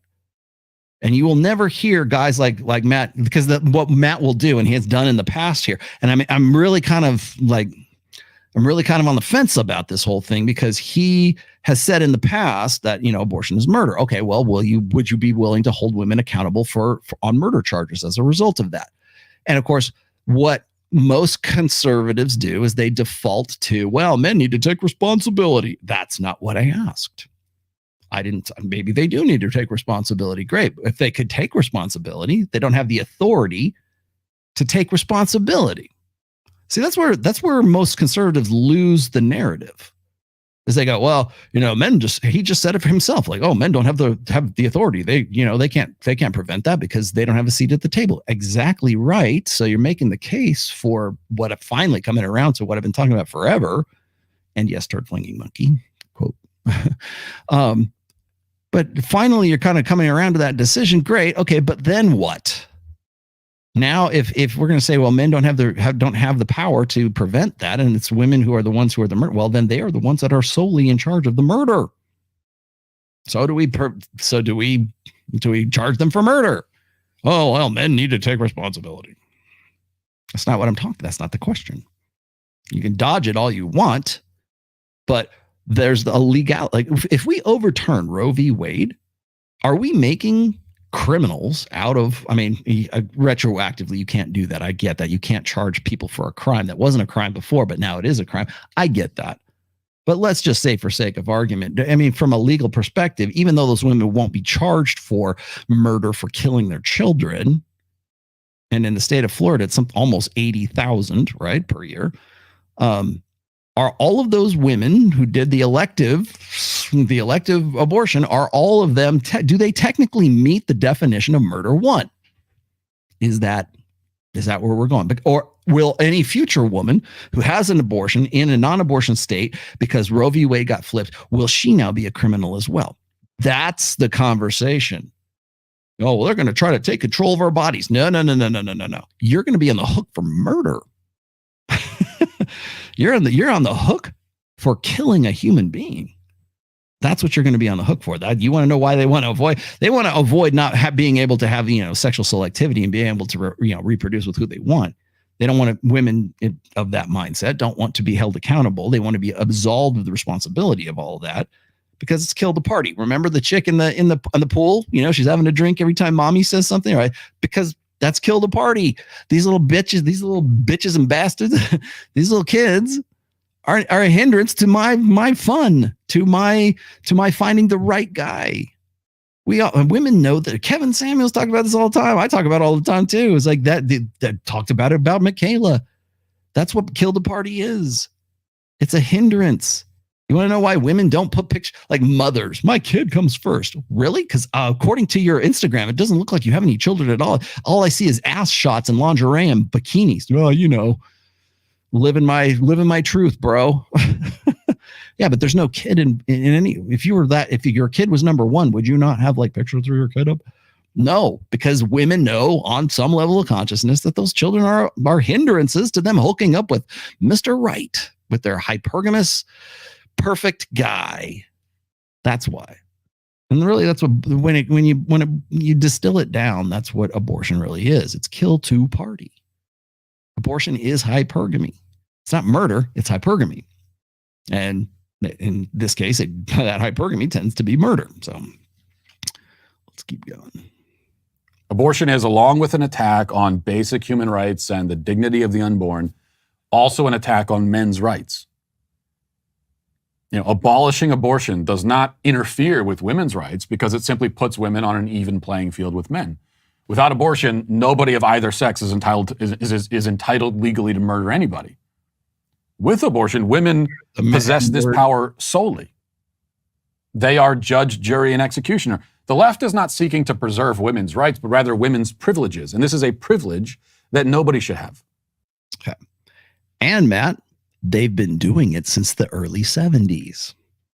So if that's here we go. This is the red pilling of Matt Walsh right here live in real time. Right? Tell them, when you tell women this truth, that's when I'll guarantee you, I haven't seen it, but I bet you there are, hundreds of comments in the comment thread, assuming they haven't been curated, from women like with their emotion. Well, I had an abortion and I felt bad about it, and how dare you? I guarantee you, because it's an emotional thing. I understand. I understand women who have abortions. They're either too happy or too sad about it. They want to celebrate it and have an abortion party like this dumb bitch, right? Like this chick right here. oh, we should celebrate babies, aborting babies like we do because we want to normalize it, right? So we got this on one hand, and then we got the girl that's the victim on the other hand. That's, yeah, whatever. But it's been going on for forever. And I'm going to throw this one up here. This is the last thing I got for you here is this. Women on TikTok say hookup culture will be absolutely decimated if Roe v. Wade is overturned. Okay, this is on TikTok. These are the TikTok videos that have been coming out since the Roe v. Wade thing, okay, since the leak. Okay, some TikTok users say they would enter the celibacy era if Roe v. Wade were overturned. Well, so what does that say? TikTok is just a bunch of horny women who want to be able to flush the kid if they have. I get what they're doing. You know, they're trying to say, well, we won't be able to have, you know, casual sex if that's the case. No, you won't. But it will probably put a hindrance on that for sure. You still have birth control. You still have, they're not banning birth control, although that's what they're probably going to say the slippery slope is, because it's all logical fallacies at that point. But I'm glad to see that Matt Walsh is finally coming around. He's finally understanding that this is about responsibility and authority. Now, Matt, here, let's push you over the edge. Can we push you over a little bit further? Now, what else does that apply to? What else? How now? I know you're real proud of having your marriage and everything really tight, whatever Christian marriage that you have. That's awesome. But guess what? You and me as a married man in the United States, you still have zero authority in your marriage. Legally speaking, the same, the same 100% responsibility and 0% authority, that applies to you in marriage too. That applies to you in a lot of different things. Certainly applies to you in consent. It applies to you in, if you look at the college campuses, you could probably find it in your church. You don't have any real authority. Certainly not state-backed authority, not like women do. And that's like, he's now suddenly realized, like, this is just a hint of I see the code in the matrix, Rollo. Yeah. A privilege that even the person who exercises it is harmed by. A privilege that destroys everybody involved. A privilege that is, in the end, more of a curse. And that ultimately is why abortion, though it grants this evil power to women alone, it is also an attack on women as well, because it invites a woman to come and be destroyed. It invites her to give up what is the best and most beautiful thing, and it makes all kinds of promises that turn out to be lies. That's what abortion is in the end, an attack on everyone. Now let's get to our 5 headlines. So that's good. We'll pull them out now. That's all I wanted to put on there. So Matt's finally coming around now. If you could just sort of like have him, if you just push him over the edge, if you could just say, okay, Matt, you're almost there, man. You're almost there. What did you say? Sad to say, but the SCOTUS, Supreme Court of the United States, opinions have been leaked in the past. Thankfully rare, but no clerks who did it were only lightly punished. Yeah, well, also, those leaks in the past, those were not in the social media age either. Keep that in mind. Because dissemination is exponentially greater in the social media age. Kinetic meant to say clerks got light punishments. That's okay. No worries. Gotcha. I know what you meant. I know what you meant. Book 5 turned up. So far, the dedication is my favorite. Yeah, it's a Pat Campbell. You're right. I dedicated it to Pat Campbell. Thank you. I can't wait to read the rest. I thank you for your support, my friend. All right, let's see what else do we got. I'm scrolling down through the hundreds of chats that happened while I was putting poor Matt Walsh on there. There we go. All right. Well, let's continue a little bit here. I'm almost done. I promise. I take issue with Rollo saying we should decry abortion as a degeneracy issue. He could argue that in the 70s and 80s, but does he justify the late term abortions as a female strategy? Yes, actually, I do. You'll notice, okay, here's, I forgot who said that. That was a pretty good comment. Thanks for dragging that up. I will refer you to this right here. Okay. Notice the 3rd trimester. They're very, very precious. There's 0 in the state of Florida anyways, 0 3rd trimester abortions. And I think that if you notice the majority of abortions here, now we're looking at numbers, we're going to crunch numbers here. The first and the second trimester are where the majority of abortions take place. And most of those are in the first trimester. So within the first 3 months is when an abortion is going to take place. And I think probably because you don't see any late term abortions. Like I saw the video, by the way, of that woman who was talking about how she wanted to be like if a woman like a woman is in labor, right? She could have an abortion in certain states. Like I guess that was some legislation that was going to be pushed through. And when you hear it like that, and a senator is questioning this, I forget the name of the woman who had a video of that. But she's questioning this woman about like, okay, does your bill include aborting a fetus or aborting a child really right up until like if a woman could be in labor and you could abort the kid? Does your bill include that? And she just dances around like an eel in the weeds, man. Like, yeah. That's at the end of the video. It's pretty much, well, yeah, it does account for that. But if you go and you look at technically it's there, but again, third trimester abortions are like zero. They're a non-factor. The fact that they could happen though is what one side of the ideological divide is going to use. Got it. Okay. And you're right. And is it degeneracy? Yeah, it is. Remember, this is the rational male. We're going to talk about numbers and sense. I'm not going to say what's right and what's wrong. I let you guys decide what's right and wrong. You can tell me, well, in the Bible, it says that. Okay, fine, good, go for it. But right here, we don't need that here. We need answers. We need to get to the truth of things. We're not getting to what's right and what's wrong. We're getting to what's true and what's not true. And from that data, then you can decide what's the best practice. And best practices might be right or wrong. Got it. Okay. But here, we don't need that stuff because we can win the argument without any need for emotional appeals or any more moral panics, any appeals to ethics or anything like that. You win here with just the data. It's not that hard. And you know what? It's really tough for either side of the ideological divide about all of this to really accept that. That's why I'm hated. That's why Kevin Samuels is hated.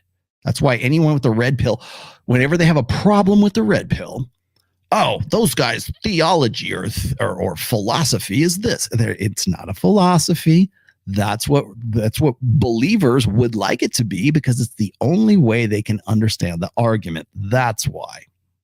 So keep that in mind as we move on. I think that's about it. Is it? Let me keep going here. All right, that's good. All right, gentlemen, I'm going to close out here with some final thoughts. And did I get to everything I wanted to? Let me look at these. Oh, I wanted to. Here's some more stats. Let's look at these. Maybe this is something that would help. I got one more thing. Maybe this is something that would help our good friend Matt Walsh, right? Worldwide, women earn $18 trillion, but they spend $28 trillion. Does that sound like responsibility and authority? What have I been saying since day one? You'll find this in my first book, as a matter of certainly my second book. Women control reproduction and have done so since the sexual revolution. He's finally coming to terms with that. He's like, I don't know, maybe the light from heaven finally shined on his head. And he's like, yeah, women control the reproductive process. It's eugenics. That's what abortion is. Men don't get to decide. Women do. Men don't get a seat at the table because they have no uterus. But then again, we are expected to pay for it. We are expected to transfer resources to enable authority that we don't have. That's why we should have a seat at the table. That right there. Black and white. And you cannot refute that. Like that one woman is like, oh, well, name something that men that women have control over their bodies and men don't have to worry about that. We still live in a patriarchy. Bullshit. This is not patriarchy, dear. Bullshit. When you look at who is controlling the world, like who can look at the IMF, the World Bank, the European Central Bank. You look at the financial institutions around the world. Who controls those? Women. Treasury Secretary, women. Look at how the money is being spent. This is actually one of the things I wanted to talk about when I go to the collective and I go to Rebel Capitalist. When I do the workshops at Rebel Capitalist, it's going to be, what does the world look like when women control the purse strings? What does the world look like when women are redirecting and redistributing wealth? What does that look like? I'm going to do a full series on that. Probably around June, I will do a full series on that. Just something to look forward to. But when we talk about responsibility versus authority, you have to look at the whole picture. It's easy. Like right now, the abortion thing, because we're going to ride this into November. This is right here in your face 24/7. Matt Walsh is covering this right now. And it's funny and it's cute to go, oh, well, they think that men can be mothers too. So shouldn't they be involved in the abortion debate? No. And they know so. They know it's bullshit. And they know you'll buy it and gobble it up and ask for more. That's why. So stop with the bullshit. Now, here's what you can do, Matt. Here's what you do. You stop using their language. Stop using the language of emotionalism. Stop using gender pronouns.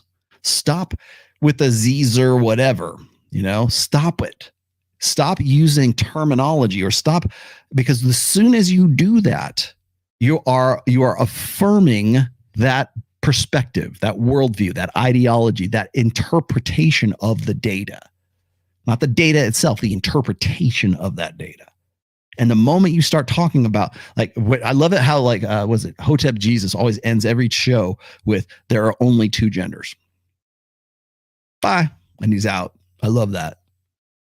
Refuse to use their language. Refuse to use the language of emotionalism. Default to the language of empiricism. Stop it with stop it with oh, well, women can do this, they can do anything they want. Stop it. Don't use their language. Refuse that language. I know this sounds like us versus them. It should sound like us versus them, because they're using, it is emotionalism versus empiricism. And there's a language for either one of those.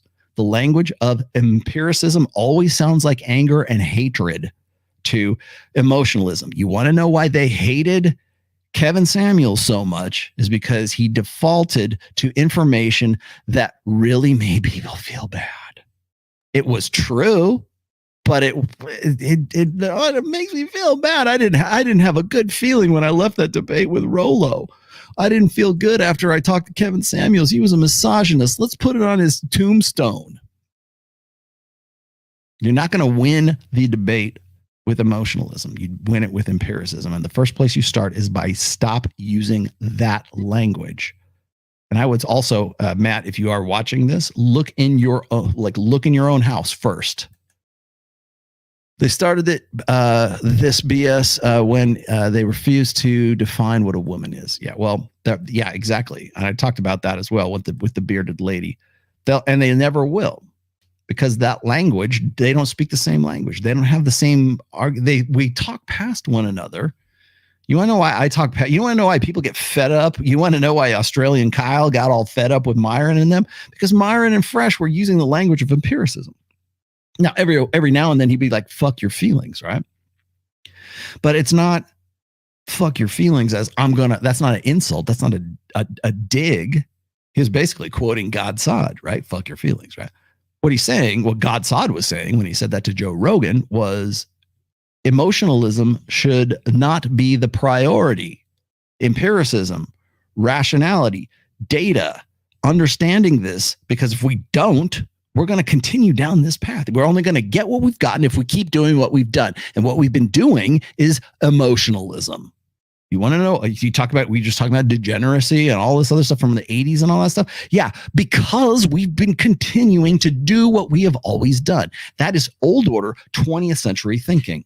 You want to win this, the abortion debate? You want to talk about this? Even if you are on the pro-life side of things and you really are looking forward to maybe having Roe v. Wade overturned, guess what? You win as long as you stick to the data. As long as you stick to empiricism, you will win. The moment you lean over into, well, God really wants us to have a Roe v. Wade overturned. As soon as you do that, you're done. You lose. You lose. because you've defaulted to an emotional argument, which, by the way, the Democrats, the progressives, the wokesies, whatever we're calling them now, they got that on lock. That is their language. And if they don't like it, they'll change it on the fly, even if it makes zero sense, which of course Matt has just described for us a few minutes ago. They don't care what a man is or a woman is as far as it's convenient. Does it help me win the argument of what's right and what's wrong? Then I don't care. You could be a man and you could be a woman. There's other 75 different genders. It's just a social construct. It's blank slate equalism. It's they're going to win that argument every single time. They got the numbers and it's their language, and you're just speaking their language, and you're agreeing to the terms of that debate, their terms of that debate. Take that away from them. Don't use their language. Refuse the pronouns. Refuse the language. Don't give them nothing. Take from them everything. No step backwards. And I mean that in the sense of like empiricism. This is not like some, Deus Vult. I'm not save the West. That's not what I'm talking about. Don't give an inch when it comes to emotionalism versus empiricism. You're like, that's the greatest things. You're going to win because you got the data and the numbers on your side. You don't need it. You don't need emotionalism. That was honestly one of the best lines from Don't argue me, argue the stats. Yes. Don't argue with that's his version of I just work here, man. I just work here. You tell me. I report, you decide. Hear me now, believe me later. Hot guy on the phone counterparty. All right. That's it. I'm done. Thanks for watching today. Again, like I was saying before, I will be in Texas.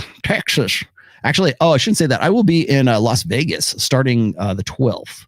So that will be Thursday.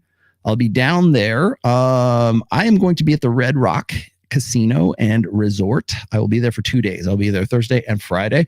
If you want me to sign your book and you happen to be in the Vegas area, I'll be happy to meet with you. I'll try to set up like an hour or so I can sign books. Probably in the lounge. Red Rock's great, man. That's in Summerlin.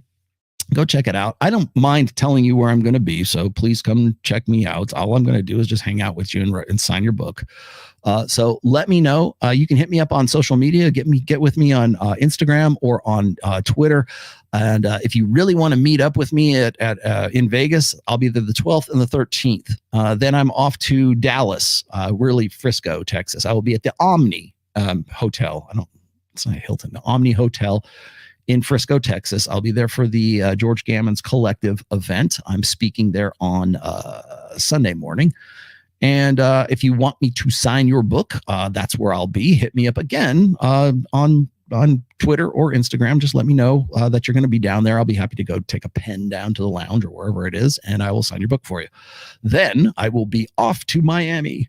I will be there from the 16th to the 23rd. I have a photo shoot with Mike Orangutan on the 17th. That's going to be a lot of fun. I'm going to see if I can live stream that. If I can get Tom to come to tag along with me, that might be fun.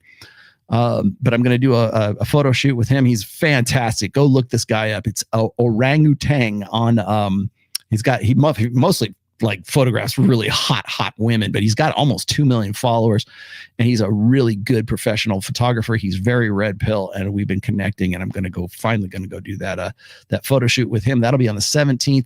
Again, I'll be around the Brickell area in Miami from the 16th through the 23rd. I will be there for the CME, which is the Conference of Masculine Excellence.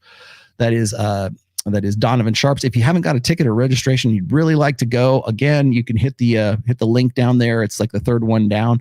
And if you want me to sign your book, I'll be there as well. So I imagine we'll probably be on Fresh and Fit a few times. The 19th, by the way, of May, I will be doing Adam Sosnick's show once again. And if Torsha's around, I might even drag Torsha on that show. So me and T-Girl will be T-Girl. Jesus Christ. Me and Tori will be on Adam Sosnick's show if I can work it out. Otherwise, it might just be me, and Kevin Savo will be around too. He's going to be speaking. So Kevin and I will be just going around around Brickell. The 18th, I will be doing my fishing trip. I've got I'll let you know who I've got right now. I don't know how many people I can drag on the boat, but I think I'm maxed out at this point. But I'll let you know when it's Torsha on FNF. Torsha has been on FNF actually. Torsha and I did Fresh and Fit back in August. I'm sure she'd probably get back on again. But I have a feeling that myself, John from Modern Life Dating, and Troy Francis, you will have 3/5 of Rule Zero there in Miami.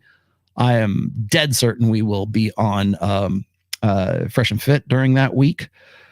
And God knows what else we're going to do. So it's good. Like next week, not this week, but the next week is going to be just crazy time. So if you want to come down, have a good time, hang out. I'm going to be doing some special events, like just some side events. If you're a part of my Patreon community and you want to be a part of those and you happen to be in Miami, I will let people know where I'm going to be and what I'm going to do on the side through Patreon. So join up. The lowest membership's only $5. So check that out. And all of my upcoming videos from here on out, up until I come back on the 23rd, I'm going to be doing live remote from my laptop. It'll either be at a on location thing. I'll still do this show on Sunday of next week, but I will be in Texas, and then the following week I'll be in Miami. So I'll let you guys know what the future shows are concerned. It's not going to change my video schedule. It's just I won't be in studio. I'll be in Miami or Texas. So if you have questions about all that, let me know. Red Pill Lions NFT is live. It is minted now. Go check them out. It is redpilllions.com. You can buy from there. You can join the Discord from there. Just go to redpilllions.com. And then, of course, the link is down below as well. You can go check that out. The NFT is live. People are already flipping it for more, and things are getting more collectible. I mean, I'm like, I've got, what am I holding? I think I'm holding like 5 or 6 of these things right now. And I almost feel bad for not getting more. And in fact, I know a certain younger lady who owns 14 of them. So anyways, thank you guys for checking me out. If you have any if you want counseling, if you want, let's see, I've got a group counseling thing through Patreon, and then I do one-on-one. I will be doing one-on-one probably once I'm done with my travel. I want to give you my undivided attention. So if you have hit me up for counseling, I've got quite a few new emails asking me about that. I am going to be doing it. I will send you a response email back if you're really looking for it, and let you know what my price structure is and what my time is and everything else. And then, of course, I do have the group sessions that are part of my Patreon, my top Patreon tier. You can get a once a month 2-hour group counseling that I do, and we've got 15. So 15 of the 25 slots are taken. So there's 10 slots left if you want to do the group. It's a really great group of guys. I've got that coming up. I've got the documentary coming up. Yes, I'm going to announce that pretty soon. I've got some classes coming up that are based on this book, which is now available on Amazon and is getting rave reviews. And because it's useful. I mean, this is your tool book right here. It's the lost textbook for game. So check that out, and I will see you guys. When will I see you next? I'll probably see you on Wednesday. I'll do a stream on Wednesday at some point. I need to get Donovan Sharp on before we get to Miami, so I'll probably have Donovan on either Tuesday or Wednesday. I'm also, by the way, I'm doing a podcast with a musician on Monday, and I can't remember his name off the top of my head, but I'm going to go do this is like a music / red pill thing. So it'll be cool. Follow me on Instagram, and follow me on Twitter. You know what to do. Thank you for your support, and thank you for all of your positivity, especially in the last few days. So much appreciated. And let's see, what else do I got for you? That is it, my friends. I will see you on Wednesday.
been listening to The Rational Male.